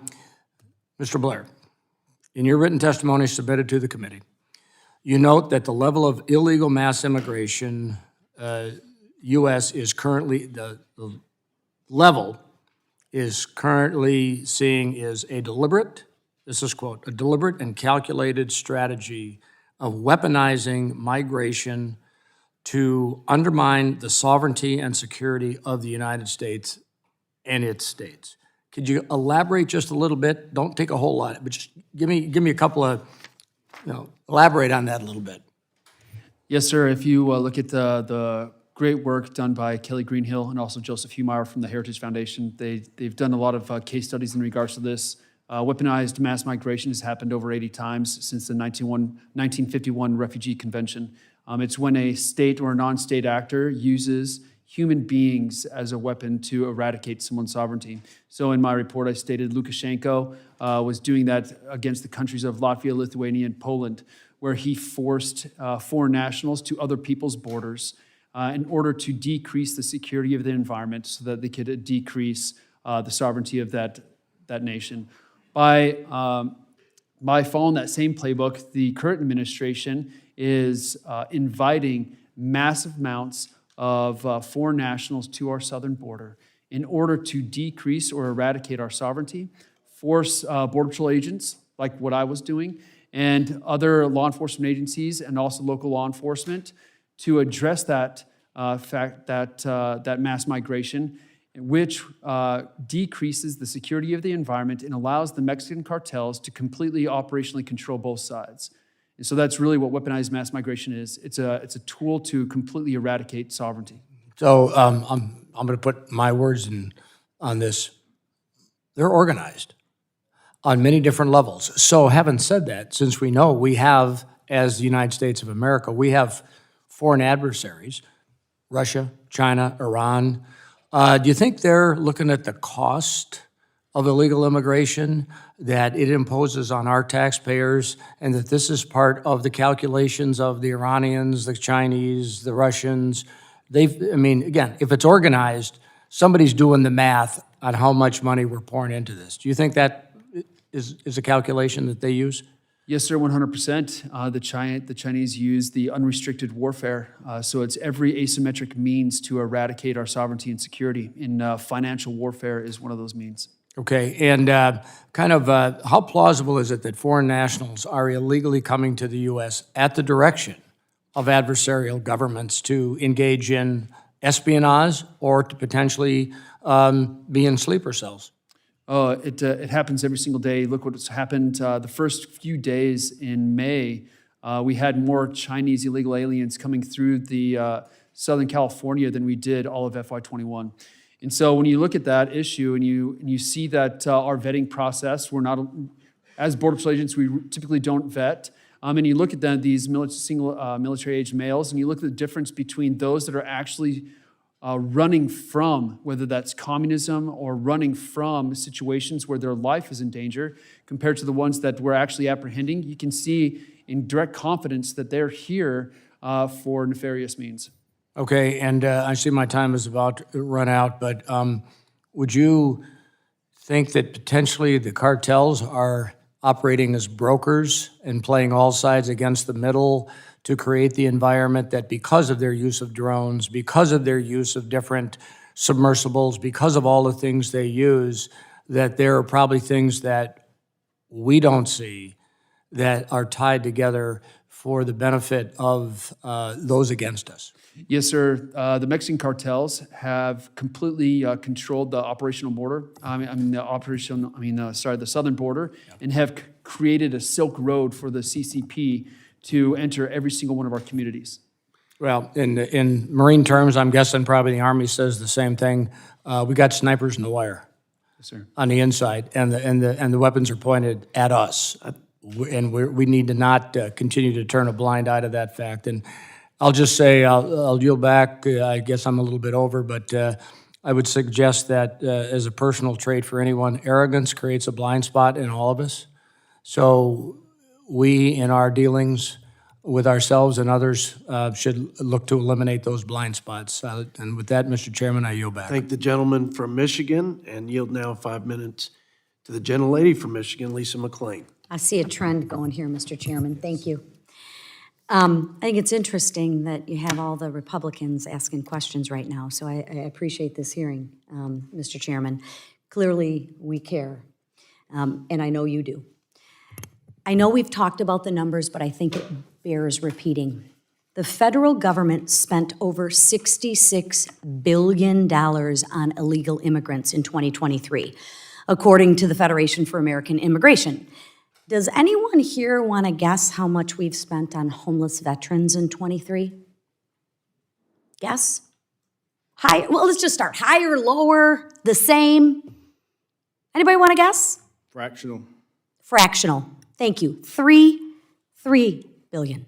66 on illegals, 3 billion on people who have laid down their lives for this country. Can anyone explain up there why that makes sense?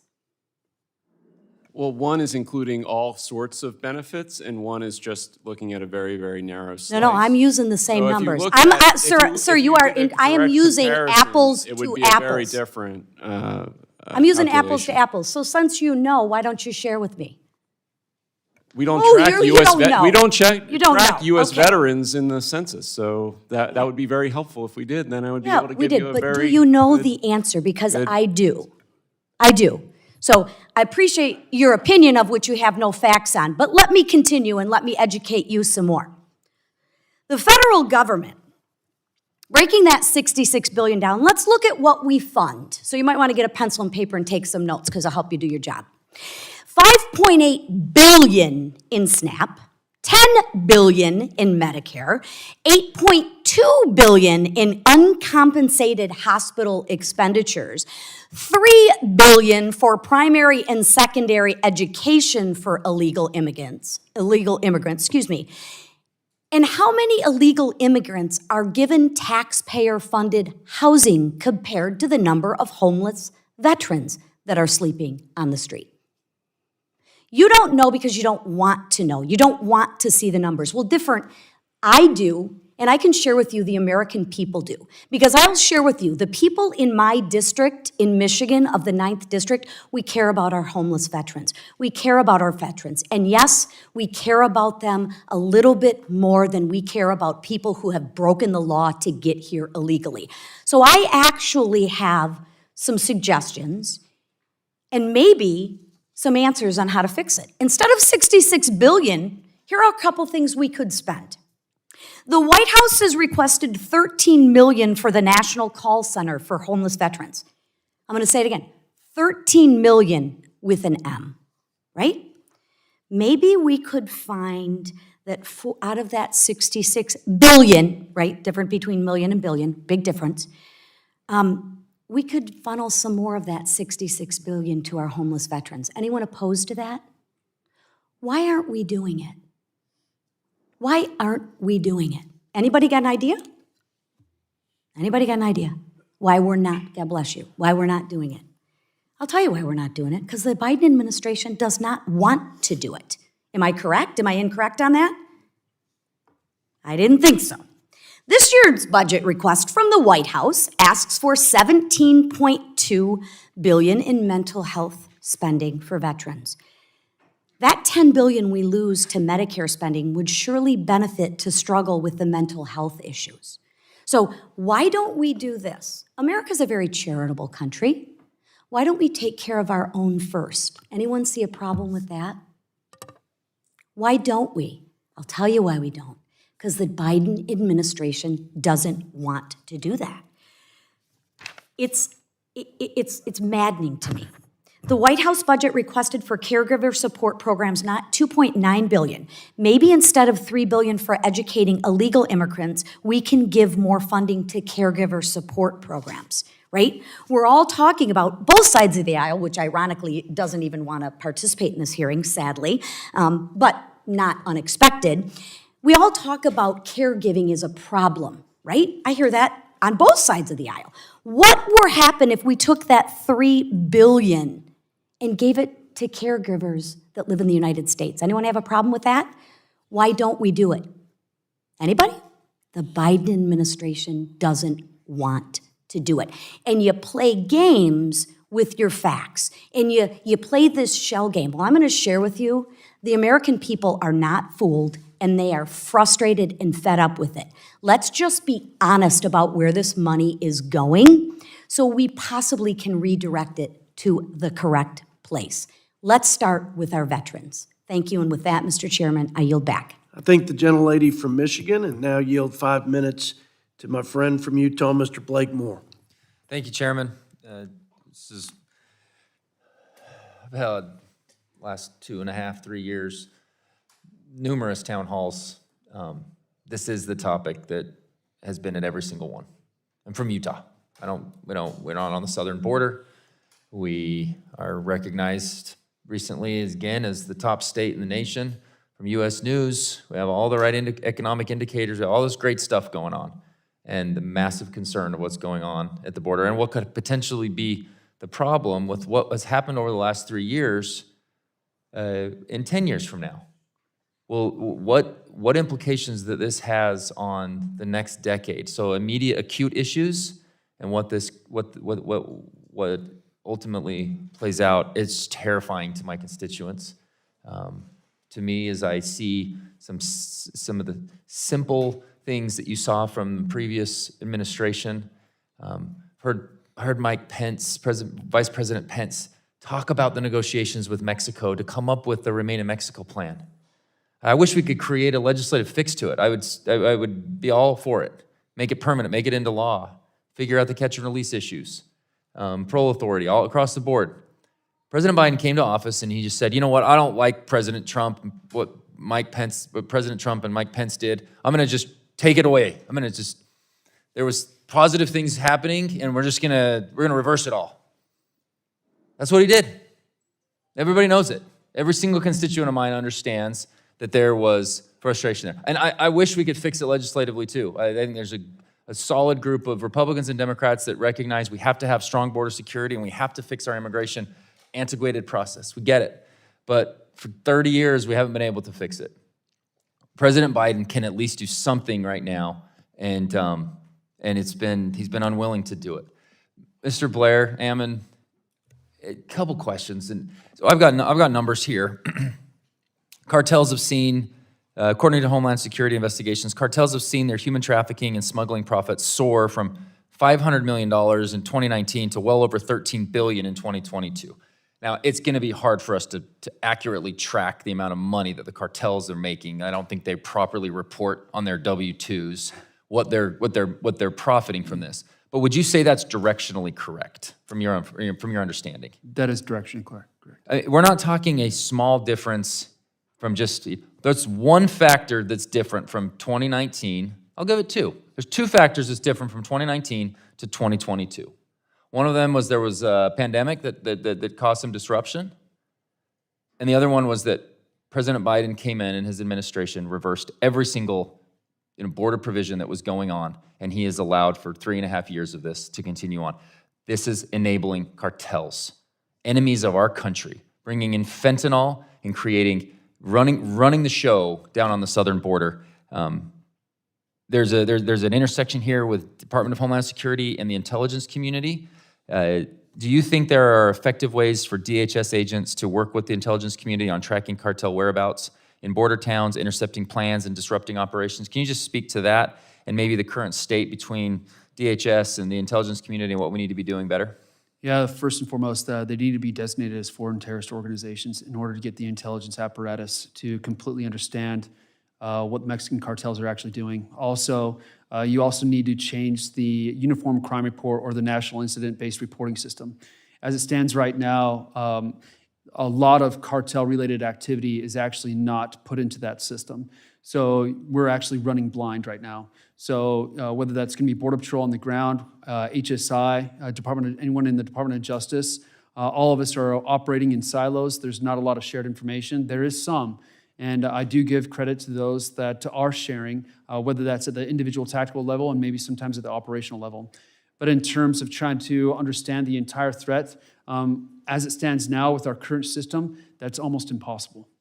I shudder whenever I hear the concept of not sharing intelligence and properly communicating with each other. We saw from the 9/11 Commission that we can do better in the IC. So I encourage you, and I want to be a voice back here to make sure I can do whatever we can to get out ahead of that issue and realize that we're on the same team and working together. Existing funding. Let's talk at least existing funding and where we need to put most of that in order to divert migrants to only the ports of entry, help end the reign of the cartels and secure the sovereignty. Anything on the additional funding or existing funding that we can be doing a better job at that right now? Yes, sir. Critical infrastructure between the ports of entry. So adhering to the Secure Fence Act of 2006, that would deny almost all illegal entries, which would stop one of the commodities. And I hate to reference foreign nationals or human beings as commodities, but to the Mexican cartels, that's what they are. That's what they are to them. And so in order to deny that, we would need some sort of apparatus between the ports of entry in order to actually understand the domain awareness of it and also be able to stop it. Because as it stands now, as a Border Patrol agent, you're going down there, a lot of times it's like it's back in 1924. I'm having to cut sign on roads to understand what is actually who, where, when, why, or how is actually coming across, because we don't even have the technology to understand that. I was only able to ask questions to you, Mr. Budd, but thank you to all of our witnesses for their tireless work on this. We've got to come up with solutions and fix this issue. Thank you. I thank the gentleman from Utah, and now yield 5 minutes to the gentlelady from Vermont, Ms. Ballin. Thank you, Mr. Chair. Thank you to all the witnesses for being here today. When we have people come and share their time with us, it helps us to do our jobs better, so I appreciate it. Mr. Byer, I said to you earlier, I was very pleased to meet you this morning because I have been following your writing for some time, and there are so many things that you've written that absolutely resonate and make sense for me, given our situation in Vermont with our workforce crisis. And so you said, America has never needed immigration like it does now. I would agree based on what I see in across industries in Vermont. You've also said that without immigration, the US population will decline. By the 2030s, we have labor force decline. The jobs that are going unfilled are not gonna be filled without immigrants. Just numbers don't work out, doesn't pencil out, right? So as the US prime age employment rate is at near record high, and we still have thousands and thousands of jobs that are going left unfilled, even in my small state of Vermont. So, and the other piece that we talk about a lot in here is Social Security and making sure we shore up Social Security. So immigrants, we know, will work and they will pay into the system, and that can boost Social Security revenues, which we desperately need. And so thank you so much for being here today. The data seems to indicate that the nation's public debt is set to increase to $54 trillion by 2034. And I'm wondering, how can immigration help to offset this debt that we see coming? Look, we need, obviously, reform to our spending program. So, I don't want to say that immigration is going to somehow solve all of our problems. Absolutely, multi-pronged. At the margin, immigration helps. And, we have the Congressional Budget Office saying that we're going to reduce spending or reduce the deficit by $1 trillion over the next decade just from that. And if you look at long-term, the Social Security Trustees Report finds massive gains from immigration. When you talk about Social Security, you can measure that in workers. They tell us how many workers we need in order to fund retirees. Right. And by the mid-2030s, they're going to be about 35 million workers short of what they need to keep Social Security revenues at equal to expenses. So there is a huge need in the United States, and it's measured in tens of millions, not thousands. Thank you. In my home state, as I mentioned, we have a terrible workforce crisis right now, and it is particularly hard on one of our core industries, the dairy industry. 2/3 of New England's milk production is supported by migrant workers, immigrants who come to work, and it's not just the ag industry. In Vermont, specifically the milk industry, it's ag industry across the country, right? We know this. Can you tell us what affects, strict immigration policies? And I'm talking about legal immigration, like the number of people coming in, the number of people able to work. How does that impact all of us, not just in terms of workforce, but on our pocketbooks in terms of the prices that we're paying? Like, how does it fit into the general contours of the economy? Right, so we're in a global economy. We can import milk from abroad. We have to compete with farmers around the world who can manufacture this stuff cheaper because they have lower costs of labor in those countries. Of course, we're more productive in this country, and our farms are more efficient in that respect, but they still need the workers, they still need the labor. And if you look at what we're doing with the H-2A visa program, we exclude all year-round agriculture from that program. So there's 0 visas under that program for year-round dairies where you have a need.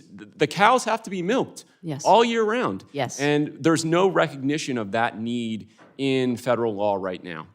And I believe we get so caught up in divisive rhetoric that we just don't look at things, the common sense initiatives that we could take around immigration and allowing also migrant workers to work legally. There are things that there are levers available to us that we're not using. The other thing I'm very concerned about in my home state, and I know it's not just Vermont, it's most of New England, we have an aging population. We literally do not have the workers to fill the current jobs, let alone growth that industry wants to have in Vermont. And I just don't see how we're going to get there without. Yeah, without immigration, we're going to have a prime age workforce decline of 6 million over the next decade. That's enormous. So, you're talking about essentially that's 2% of the population. So that's a significant decline in a very short period, and at a point where we desperately need more people to counteract the effects of aging. You mentioned about a quarter of our population is going to be over the age of 65 by 2050. Yeah. We have to have immigration to deal with that problem, that issue. I really appreciate it, and just to acknowledge you have worked for a more conservative think tank. I am a progressive from Vermont, but on these issues, there is a common sense coming together that we have to focus on that and not the divisive rhetoric. Thank you so much. Of course, thank you. I thank the gentlelady from Vermont, and now yield 5 minutes to the gentleman from Indiana, Mr. Yocum. Thank you, Mr. Chairman, for holding this hearing, as well as to our witnesses for being here today. This chart behind me paints a picture of the Biden administration's failure to secure the southern border, which by far outpaces any of his predecessors. This is a chart that shows every single president, first term to the first 38 months for the last 6 presidential terms in cumulative illegal border crossings. President Biden created this crisis on day one when he signed his first 64 executive actions that have undermined border security and encouraged illegal immigration. Despite the unprecedented surge in illegal immigration, the Biden administration chose to deny that there was any problem at all.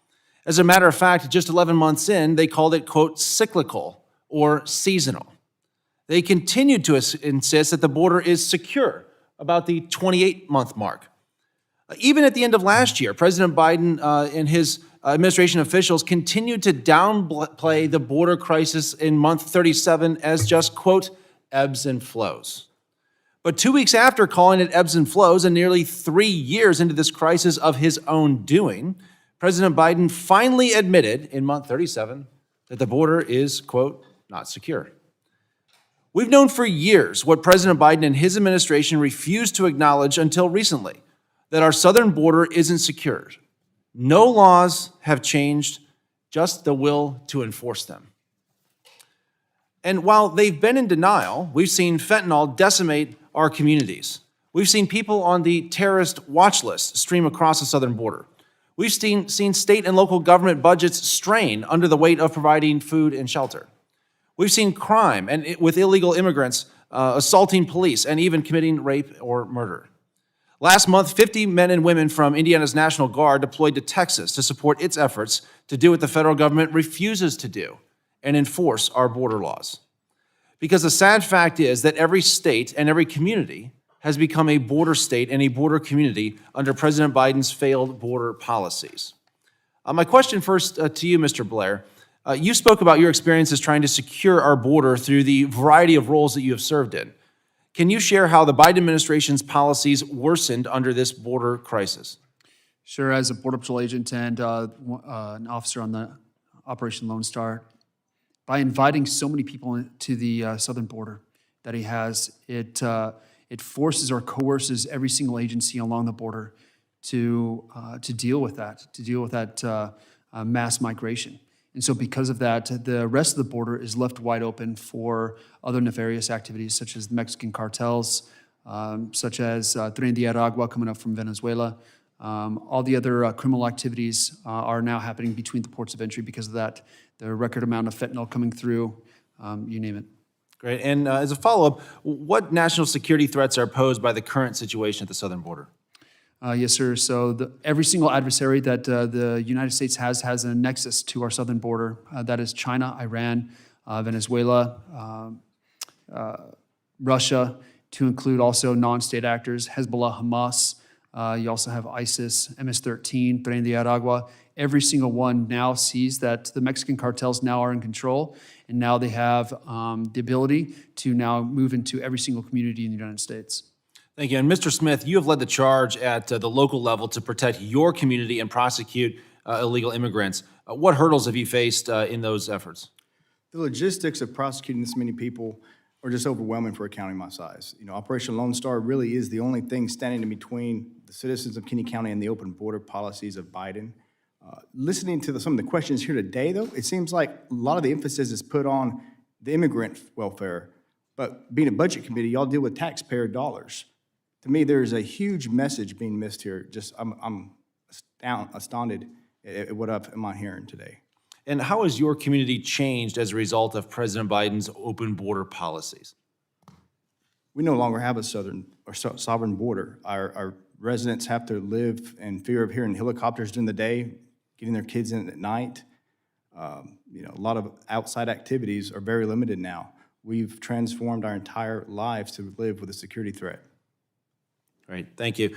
Mr. Chairman, I would submit to you that the numbers don't lie. The numbers on this chart do not lie. President Biden created this crisis with the stroke of a pen. He can fix it with the stroke of a pen, and I call on him to do just that. And Mr. Chairman, with that, I yield back. I thank the gentleman from Indiana. Now yield 5 minutes to my friend from Oklahoma, Mr. Josh Burkeen. Thank you, Mr. Chairman. Thanks for holding a hearing regarding the cost of illegal immigration. Alexander Hamilton once said, writing under the pen name of Lucius Crassus, he said, quote, "To admit foreigners indiscriminately to the rights of citizens the moment they put in our foot on our country would be nothing less than to admit the Grecian horse," think Trojan horse, "into the citadel of our liberty and sovereignty." He later said something similar, talking about these foreigners will generally be apt to bring with them attachments, ... goes on to say, it's unlikely they will bring with them that temperate love of liberty. Ms. Kirshner, you have talked about, we're granting the right of citizenship right now through the administration, the benefit of citizenship from those coming from Haiti and from Cuba. The moment they are paroled by this administration, I will submit as a member of the Homeland Security Committee, as we've prosecuted this case out of that committee, illegally in defiance of what federal statute, the moment they come in under what Secretary Mayorkas and what this administration has brought forth, they come in illegally. We are granting them citizenship-like status. Hamilton, I just read how Hamilton warned us about that. Can you speak to, again, what we are giving them in terms of Social Security numbers and the benefits? If you can, speak to that. Yes, sir. The parolees that are let in, they are... $30,000 a month. Yes. That's what our average is. And That's they're more at the $350,000 a border. year. Those are the ones flown in, and there are more that are being Those that are pulled in flown at the in. border. They are treated, for the purpose of federal benefits programs, they are treated like legal permanent residents. So for most people, that's green card holders. And that means that on day one, they get work permits. Well, they have to apply, but they get work permits. They're eligible for Social Security numbers. They're eligible for Obamacare. And with the I social... filed a bill on that, by the way. I'm sorry? That. I joined a colleague in the Senate to file a bill to stop that madness on thank you, sir. them being eligible for Obamacare. Keep going. And they're eligible for tax credits. I mean, we will give them back money when they file a Refundable tax credits Yes, without exactly. tax liability. Exactly. So when they do pay taxes, they will get it'll be a net gain for the migrant. So in 5 years, all of those parolees will be eligible for everything under the sun: Medicare, Medicaid, Social Security, TANF, food stamps, Social Security income, federal student aid. You know, if your kid's going to college, they'll be eligible for federal government money to go to college. And that's just the parolees. For Yes. time's sake, I want to kind of reclaim my time here and say that's just for the parolees, the $30,000 a month that this administration is granting that type of status to.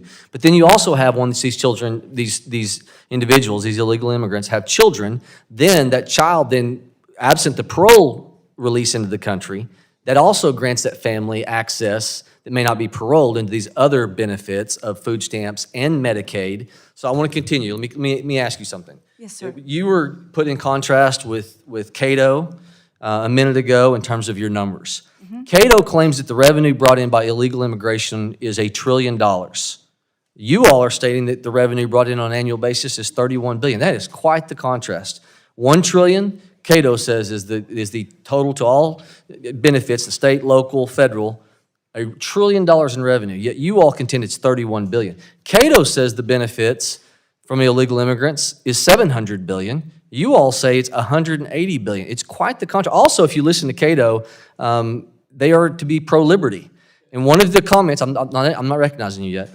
You keep interrupting members of Congress, and it's been quite said to you, I've seen you in Homeland Security, and you've been asked to be a guest, and so I'd ask that you honor that.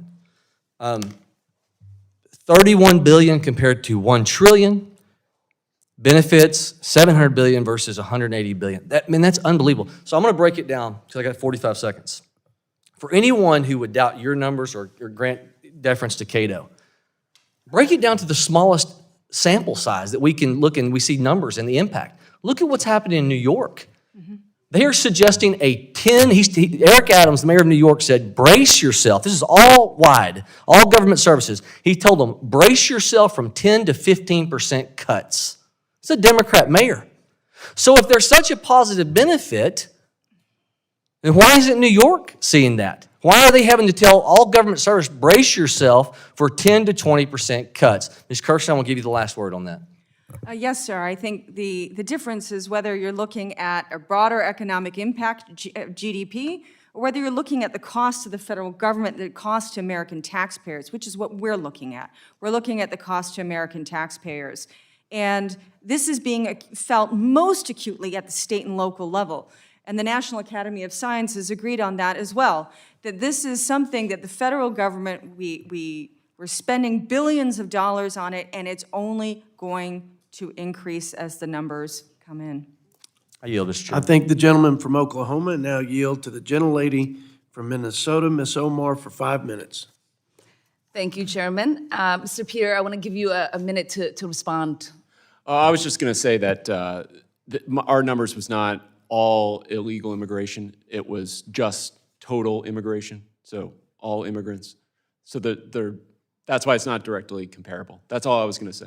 Thank you. Thank you so much. Let's keep clarifying some points to better understand the true impacts of our immigration policies. Mr. Pierre, how has the restriction of legal pathways significantly increased reliance on asylum? Well, look, I mentioned 3% of the people who are going through the green card process get a green card each year. So that right there tells you we're about 97% closed. People don't look at this as an option. People are going to die in these backlogs before they get green cards. And so, yeah, they look at it and they say, there's no way.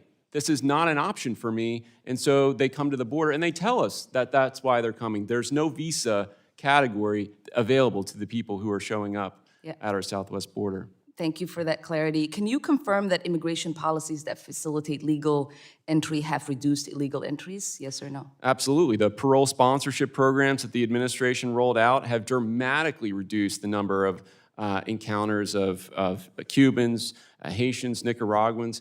Even Venezuelans are down compared to what they were before these programs were announced. Mm-hmm. And our Republican friends always say people can come here legally. Could you walk us through this Cato chart outlining the mess that our legal immigration system is? Yeah, this is why 97% of the people who go through the process get excluded, because there are all these different restrictions in place. And you go through each one, there are multiple different categories here, obviously. Refugee program, you got one out of 100 million displaced people worldwide getting in. You have the diversity lottery. Again, it's a 0.2% chance of getting in through that. Family sponsorship, 9 million person backlog there.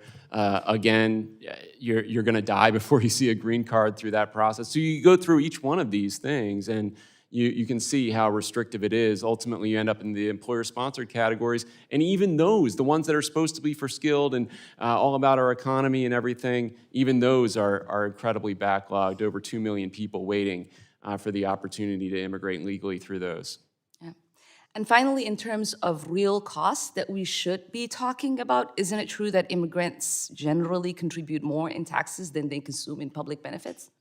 That's right. Our report looks at all taxes and all benefits of all categories. We look at the entire budget for state, federal, and local governments, and we find $1 trillion in tax payments versus just $700 billion in benefits, $300 billion net gain from immigration.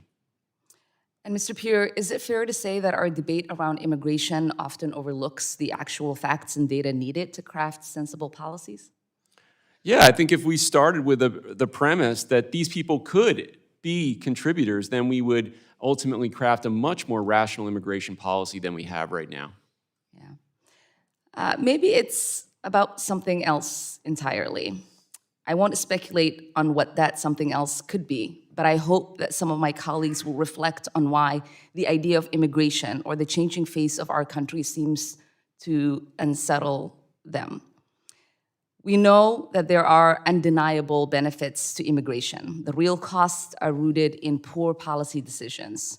Our restrictive and failed immigration policies are costing us not just economically and fiscally, but also harming global standing and dividing our communities. With something as complex as immigration, this discussion merits thoughtful consideration and not whatever this hearing is about.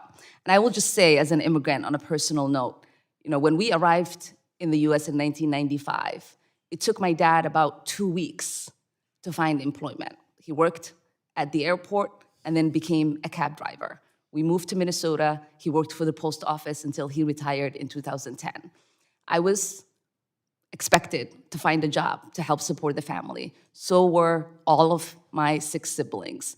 All of us have been gainfully employed since we were 16 in this country. The idea that immigrants do not come to this country desperately searching to reach that American dream is ridiculous, and it's something that I find abhorrent that is constantly discussed as we come to this country to just be on public benefits when we desperately want to be as equal as every other person and be gainfully employed and live the American dream. Thank you, and I yield back.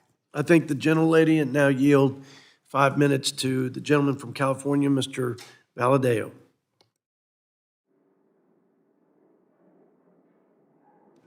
Thank you, Chairman. Thank you all for testifying today to discuss the devastating cost the situation at our southern border is having on communities across the country.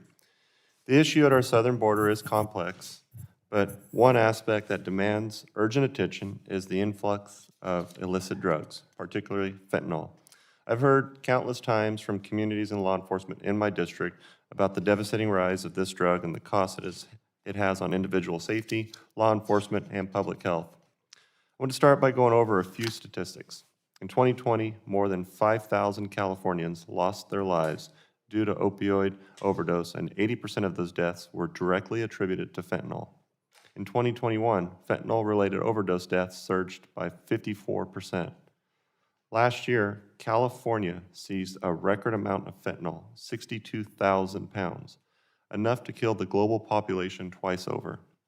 These alarming increases in seizures and over 1,000% increase since 2021 underscores the severity of the crisis. As we discussed the cost that the open southern border has had on our local law enforcement who are on the front lines of this crisis, we need to remember that these statistics represent lives lost, families shattered, and communities in distress.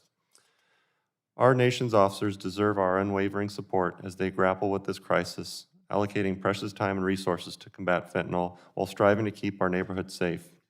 Responding to overdose calls Investigating drug trafficking, ensuring the public is safe from drug-related crimes and violence demand significant resources and stretch our local agencies very thin.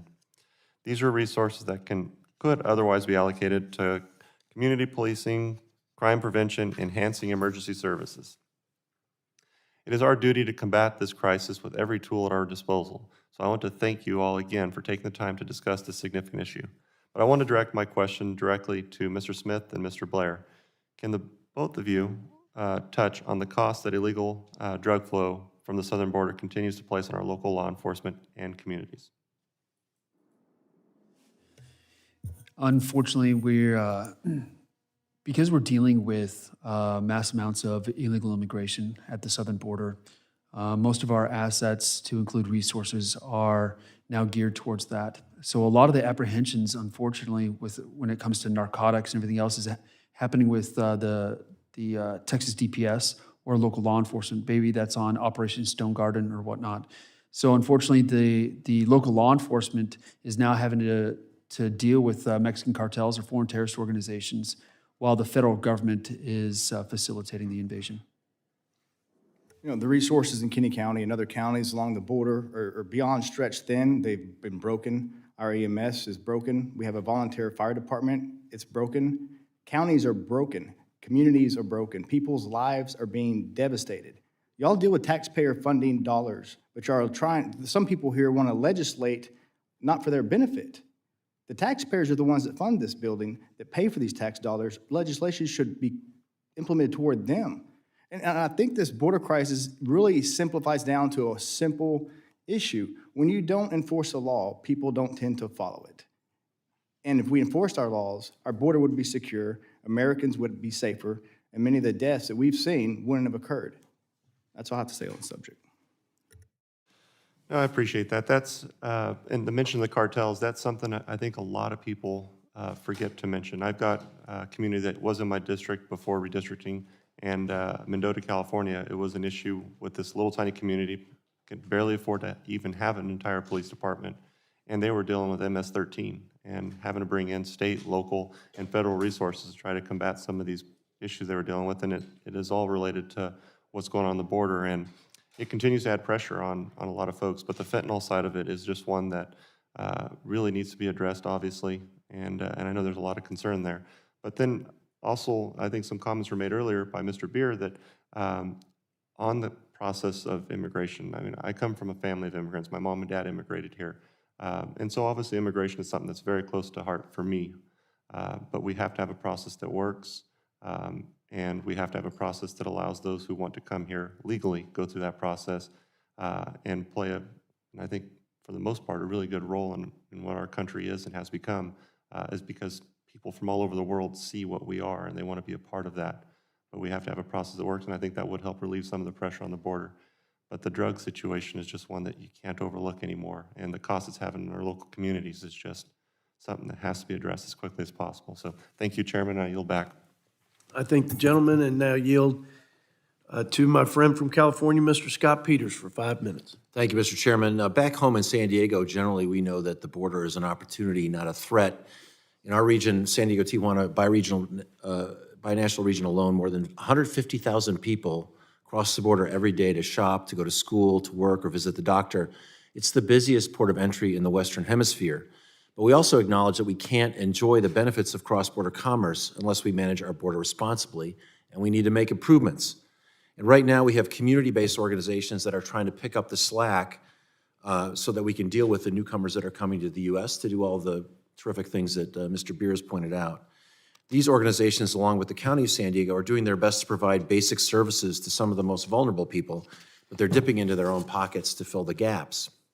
And Democrats know that we need more resources at the southern border, but the problem is that there's folks in this building who'd rather campaign on the chaos than do anything to stop it. Recall that Speaker Johnson said there would be no foreign aid unless there was border security. And there was a deal. It took 4 months to come up with it in the Senate. We had a very conservative senator from Oklahoma, Mr. Lankford, a very liberal senator from Connecticut, Senator Murphy, and the deal maker in the Senate, Senator Sinema, worked for 4 months to come up with a deal, and they reached a deal. that would have included more than $20 billion for border security. What was in there? 1,500 more Border Patrol and Customs officers, 1,200 more ICE personnel, 16,000 more detention beds, 100 new immigration judges, 4,300 more asylum officers, and a change in the asylum definition that would have made asylum tougher to achieve. And 100 fentanyl-specific inspection machines for the southern border that are otherwise sitting in the warehouse waiting for us to authorize them. People complain about fentanyl. We're ready to deal with that. And an automatic border shutoff if there's over 8,000 immigrants in a day or 5,000 average over 7 days. No discretion. The border be shut, right? That was all part of the deal. According to Senator Murphy, he had about 20, he thought he could get 25 Republican votes in the Senate.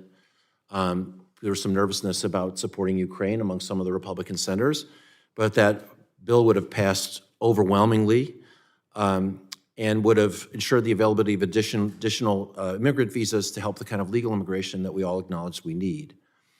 What happened was Mr. Trump decided he'd rather campaign on the issue than solve the issue. He told those Republican senators, don't vote for this on a Sunday night, and in the next morning, on the Monday, the number of Republicans supporting it went from 20 to 25 down to 3. There was no vote in the Senate. President Biden would have signed that bill, the toughest border bill in history. A lot of Democrats would have had a hard time voting for that, frankly. But because there was nothing about Dreamers, nothing about all the things that Democrats have been trying to deal with, path to citizenship, didn't deal with immigration, just with border security. Just with border security. That bill, by the way, is still available for Mr. Johnson to bring to the House floor and force a vote on if he's serious about doing something about it. But instead we have these academic hearings, not just in this committee, about complaining about what's happening as though we don't have the agency as members of Congress to fix it. So let's pull that bill off the shelf. Let's all force a vote on it. Let's see if Republicans will support it. Because President Biden, it can't be responsible. This is not a President Biden if it's President Trump who killed it. This is Trump who did this, okay? And we have every ability in this building to solve this problem. We were elected to office. President Trump isn't even in office now, but he appears to be able to push around the Republicans, at least in the Senate.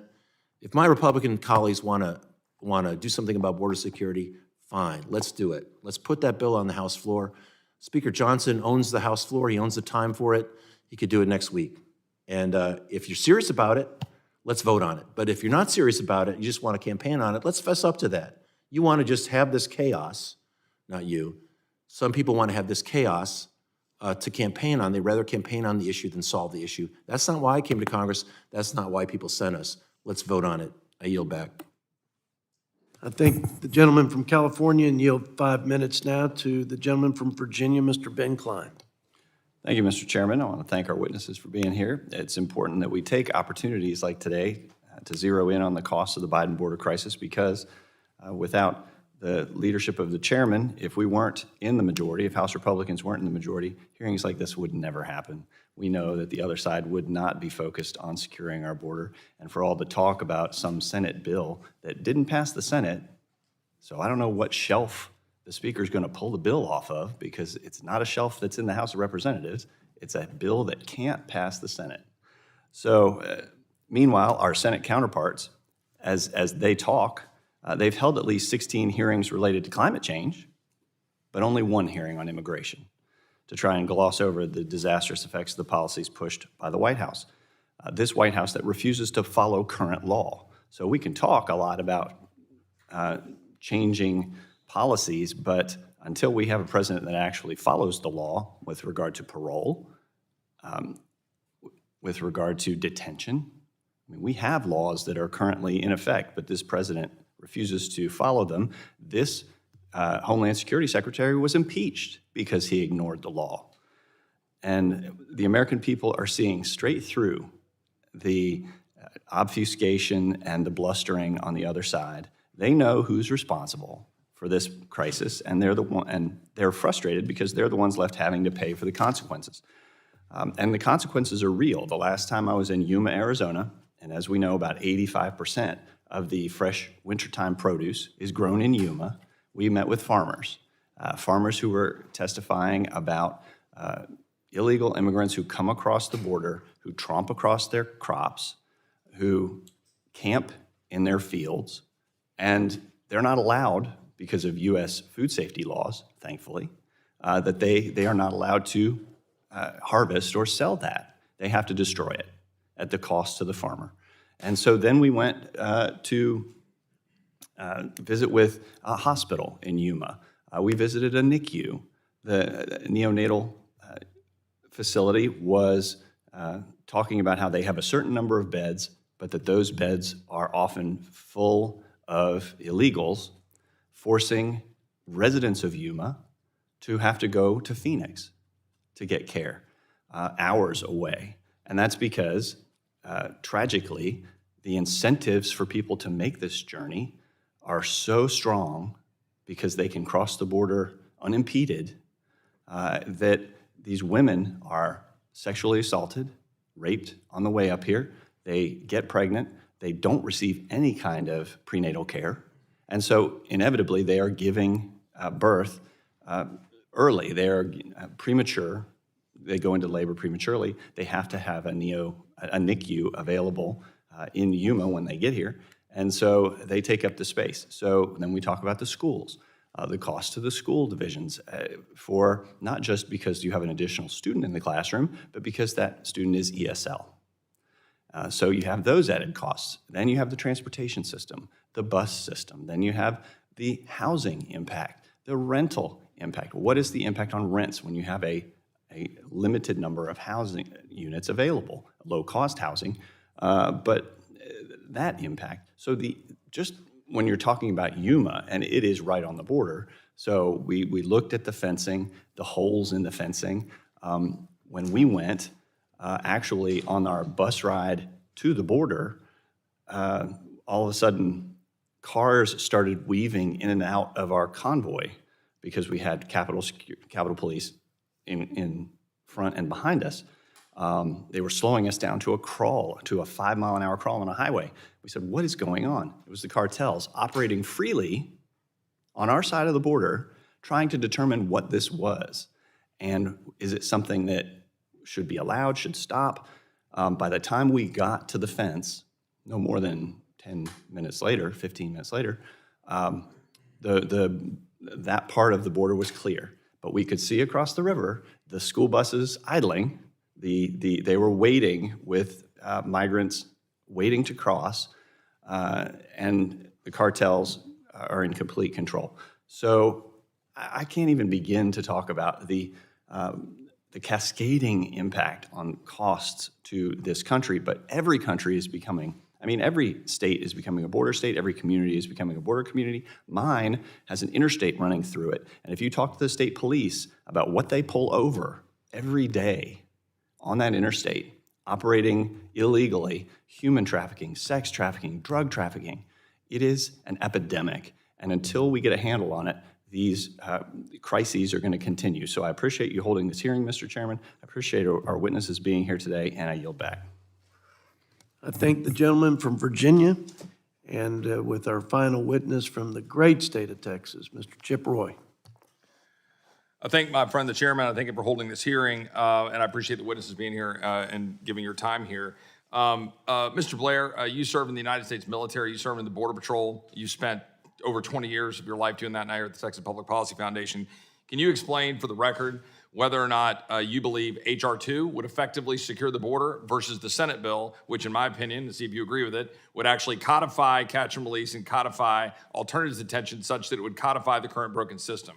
Can you quickly answer that? Yes, sir. As H.R. 2, along with your other bill designating Mexican cartels as foreign terrorist organizations, both those bills would secure the border. The other would not. It would actually allow the Mexican cartels to continue to smuggle and continue to have a slave trade in the United States. I appreciate that. Mr. Smith from Kinney County, could you explain, I know you already went through in your testimony, I just want to make sure the record is very clear. Kinney County, you have gone from prior to the Biden administration. I've heard all of this testimony here today saying, or questions from my colleagues saying, oh, nothing's different. There's, everything's all just perfectly fine under Biden. We've heard testimony that says, oh, they're doing more, removals. And just speak to the actual on the ground. Kinney County, Texas, not some ivory tower sitting in Washington, D.C., where you put out papers and sit in think tanks and talk about how, wonderful things would be in theory. In Kinney County, Texas, did you go from 140 crimes, roughly, prior to the Biden administration to now something like 6,700 crimes last year? Absolutely. That's going to be criminal trespass, evading arrest on foot, human trafficking, human smuggling, criminal mischief. And to speak on the Senate bill, I deal with Republicans and Democrats on the border. The only Democrats I've heard from that support that are here in Washington, D.C. The Democrats on the border don't support the Senate bill, but the ones here do. I'm just wondering, you probably no doubt have either met with the family or know the family of the people who died because the emergency services were not available to them because they were being used to go deal with people who are here illegally because of our broken system that the Democrats refuse to actually deal with at our border. Is that family interested in reading, studies from think tanks in D.C. about, what we need to do with our immigration system and free markets? No, they want their relative back that's died. That's what they want. Ms. Kirshner, are you familiar with the quote from Milton Friedman that you cannot simultaneously have free immigration and a welfare state? Yes, sir. Right. Do you believe we have a welfare state? Yes, sir. Do you believe that welfare state attracts people from all over the world? Yes, sir. Do you believe that welfare state is expensive? Yes, sir. Do you believe that under our current law in the United States Supreme Court under Plyler v. Doe that the people of Texas have to pay through their taxes to fund people getting an education whether they're here legally or not? Yes, sir. Question, do you believe that, and can you testify on the record here that I'm correct, that there's roughly 51.5 million people here in the United States who are foreign born? That's about right. Yes, sir. Is that about 15 to 16% of the American population? Yes, sir. Is that the highest percentage that we've ever had as a percentage of our population since we've been counting it, going back well into the early part of the 19th century? I think we've just hit historic highs. Correct. We've now surpassed current highs, and that is not really accounting for the most recent numbers piling in over the last year. That 51.5 million, has that been bolstered by roughly about 1 million people, a little less than 1 million, want to be factually accurate, 900 and something thousand on average per year legally coming into the United States, legal permanent residents over the last roughly 25 years? Yes, sir. Right. In other words, do we, as some of my colleagues on the other side of the aisle like to say, have a closed door or an impossible way for people to come to the United States? Do we not, in fact, have we not allowed almost 25 million people legally to come into the United States over the last 2.5 decades? Yes, sir. We have a legal system. We have a legal way to come to the United States. It's called a green card.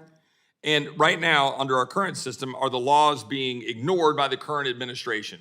Yes, sir. And this notion that people flowing across the border, I heard one of my colleagues on the other side of the aisle talk about the benefits of parole, that somehow that was fixing the system. Is that not, in fact, a backdoor way to dump more people into the United States rather than having them visibly come across the border, enraging the American people rightfully, and rather fly them into the United States to the tune of 400,000 people last year, including the state of Texas and the state of Florida, and fly them into the country under parole when the law requires a case-by-case analysis? Is that correct? Yes, sir. Parole has become a shadow immigration system. It's essentially supplanting the family and employment-based systems. They've created a completely separate system for hundreds of thousands of people who have no legal basis to enter this country. Well, I appreciate you all testifying here, and I would just say that if people want to submit reports, maybe they should send those reports to the families and the victims of the people who have been dying, like the 6 families who died from fentanyl poisoning in my school district, or Lake and Riley's family in Georgia, who I'm sure would be delighted to read about all of the studies about what we could do with our immigration system when we've in fact been putting forward legislation to fix that immigration system, but our colleagues on the other side of the aisle are not interested in that while numbers continue to flood across the border. Mr. Chairman, I ask unanimous consent to submit 34 affidavits from Kinney County landowners regarding the impact of border crisis on their properties, safety, and livelihood. Without objection, so ordered. I thank the chairman. Thank the gentleman from Texas, and now yield 5 minutes to the gentleman from Georgia, Mr. Buddy Carter. Thank you, Mr. Chairman, and thank all of you for being here, and thank you for your expertise and your interest in what I consider to be one of the most pressing problems that we have in our country today, and that is the border situation at the southwest border and the porous border. Look, I've been in Congress for 10 years. I've been to the border 8 times in that 10 years that I've been a member of Congress. The last time was about 2 months ago. It's in as bad a shape now as I've ever seen it in the 8 times that I've been there. I'm a pharmacist by profession, so I'm obviously concerned about the number of immigrants who are coming across that border, but I'm also concerned, and even probably more concerned, about the illegal drugs coming across that border, particularly fentanyl. Fentanyl that's poisoning our communities. You know, every day we lose over 200 people as a result of fentanyl poisoning. I want to share a story with you real quick. As I said, I'm a pharmacist, a healthcare professional, and I embarrassed myself at a town hall meeting one day. And I was embarrassed to have made the mistake I made. I referred to it as fentanyl addiction. And a mother stood up and she said, "No, sir, you're wrong. It's not addiction." She said, "My son took one pill and he's dead. It's fentanyl poisoning." And that is exactly what it is. We've made some progress in some of the tools in our tool chest. I led a letter to the FDA asking them to reclassify naloxone to where you could get it without a prescription. Now, I'm often critical of the FDA for good reason, I think, but I have to applaud them in this case because they did just that. I keep naloxone with me. I keep it in my backpack everywhere I go. Thank God I've never had to use it, but I know that it is there if I ever have to use it. We all know the statistics. Since President Biden took office, over 60,000 pounds of fentanyl have been intercepted at our borders. That's what's been intercepted. We have no idea what has gone through those borders without us knowing it. In fact, I will tell you, I mentioned the last time I was at the Border Patrol agents told me that two things that I didn't know before. First of all, the number of non-Mexicans crossing that border now exceeds the number of Mexicans crossing that border. Secondly, and this is what disturbed me the most, the street price of fentanyl has plummeted. It has gone from $10 a tablet down to 25 and 35 cents a tablet, which is simple economics. That is supply and demand. The demand's still there, but the supply of fentanyl on the streets right now is so high that the price has plummeted. This is a national emergency.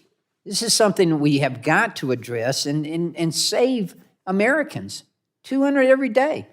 And everyone here, everyone in this room knows someone who's been impacted by this. Either you have a family member or you know of someone who's been impacted by this. That's what's really got me concerned. Ms. Kirshner, I want to ask you, given your experience with DHS and with the Border Patrol, how has the current border policies contributed to the rise in fentanyl trafficking and drug trafficking as a whole? Well, sir, the Biden administration has focused very heavily on releasing illegal migrants, and that has driven this mass wave of immigration through Central America, through Mexico. But what's coming with it, I mean, all of these people are paying cartels. And they're all playing cartels, and their cartels are becoming richer and richer. And we know that the cartels use human beings to divert resources so that they can bring in their shipments in other areas of the border. So it's interesting you asked that question because when I first started working in immigration over 20 years ago, I had border agents tell me, no, the two are separate. Smuggling aliens is different than drug trafficking, and they were very different, and now it is all combined. It's one big, lucrative, illegal, toxic operation, and we are paying the price as Americans. Right.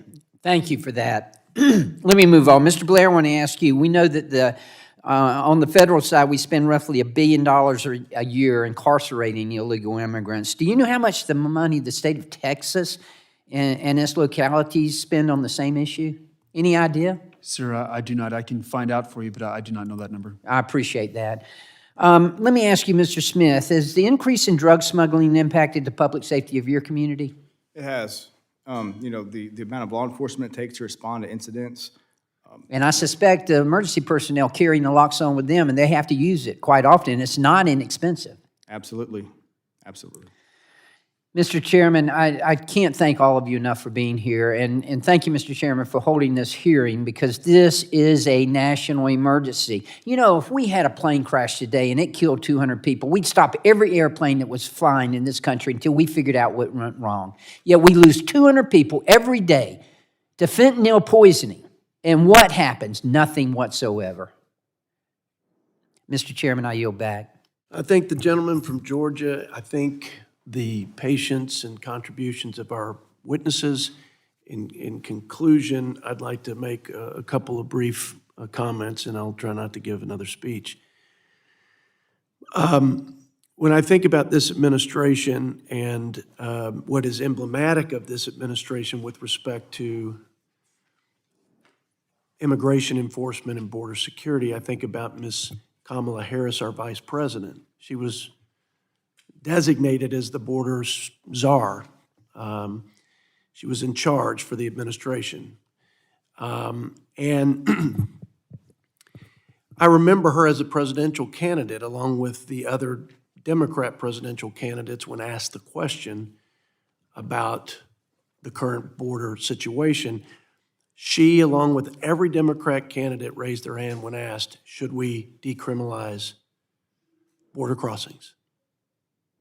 She also raised her hand along with the others when asked if we should provide, quote, free services. They're not free. But should we provide health care? And she raised her hand. It's like the maxim your granddad taught you growing up. When people tell you who they are, believe them. And I believe they are, for whatever reason and rationale, for an open border. I think the greatest cost of that is much deeper and more profound than just the financial cost, the dollars and cents. No question about it. And I won't go through the litany of things associated with those costs because I'm trying my best to stay focused on the Budget Committee's jurisdiction with respect to the financial impact. I put a premium on freedom. I know Cato puts a premium on freedom. I think the fact that the United States has put a premium on freedom is the reason that you see unlocked and unleashed human potential like no other country in the history of humanity. But what I would say to my guest, Mr. Beer especially, if you're not enforcing the laws, and this president has not done that, willfully, intentionally, systematically, if he has not done all that he can do, and in fact, I think he's undone things with respect to, but if he's not doing everything he can do to provide for a common defense and secure our sovereign border, there is no freedom. Rule of law is essential, and security is essential to the freedom and quality of lives of the American people. Yes, there were problems with our border and with immigration enforcement before this president. And yes, both sides of the aisle will have to come together to fix some of these deficiencies in our current immigration system. But the crisis today, the lawlessness and chaos at our border is different than anything we've experienced, and it could have been avoided. It is self-inflicted, and it is actually one of the reasons why it's very difficult to have a bipartisan, productive conversation to reach some good outcomes that would, in fact, make the system work better. So I think that that's a big observation of mine because I, too, am a champion for freedom. But what's happening in Kinney County? If you asked how freedom's working out for the citizens of my fellow Texans in Kinney County and 253 of the other counties in Texas, they'd say there is no American freedom the way we knew it before. They don't go to their ranches anymore, and they don't leave their kids and their wives at the ranch anymore. They're fearful of their lives. That isn't the American way. That isn't liberty as we have held it out to the rest of the world. But yes, legal immigration, good. Labor shortage, hardworking, God-fearing, freedom-loving people from all over the world coming for a slice of the American dream. You better believe it. That's the American story. It really is.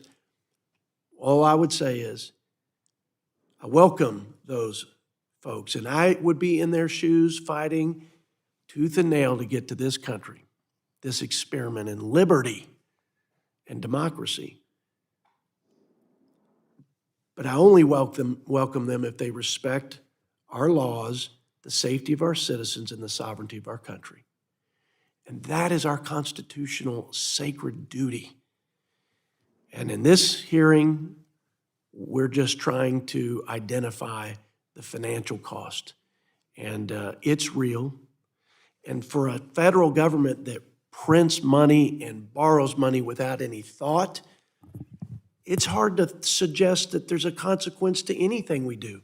Funding foreign countries' security, funding expansions of healthcare. I mean, as long as there's no immediate consequence, or you're not taking tax dollars out of their pocket or cutting someone's favorite program, it's just such an irrational system up here.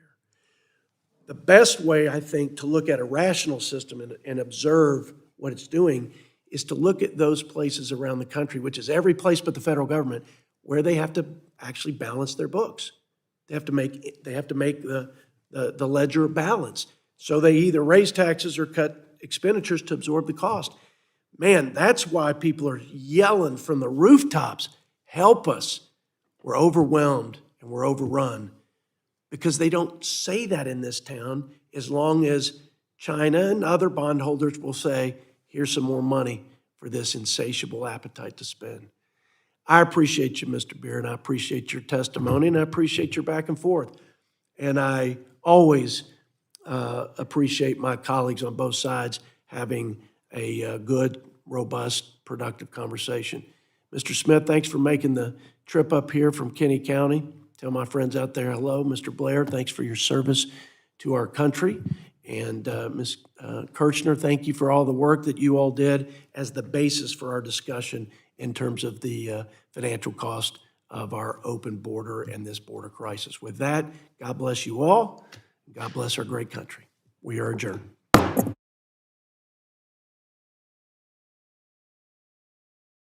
Sorry.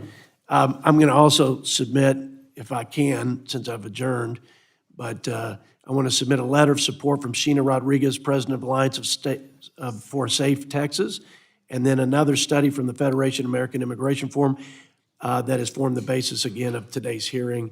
And I obviously don't object, and I so order, and now we are convened.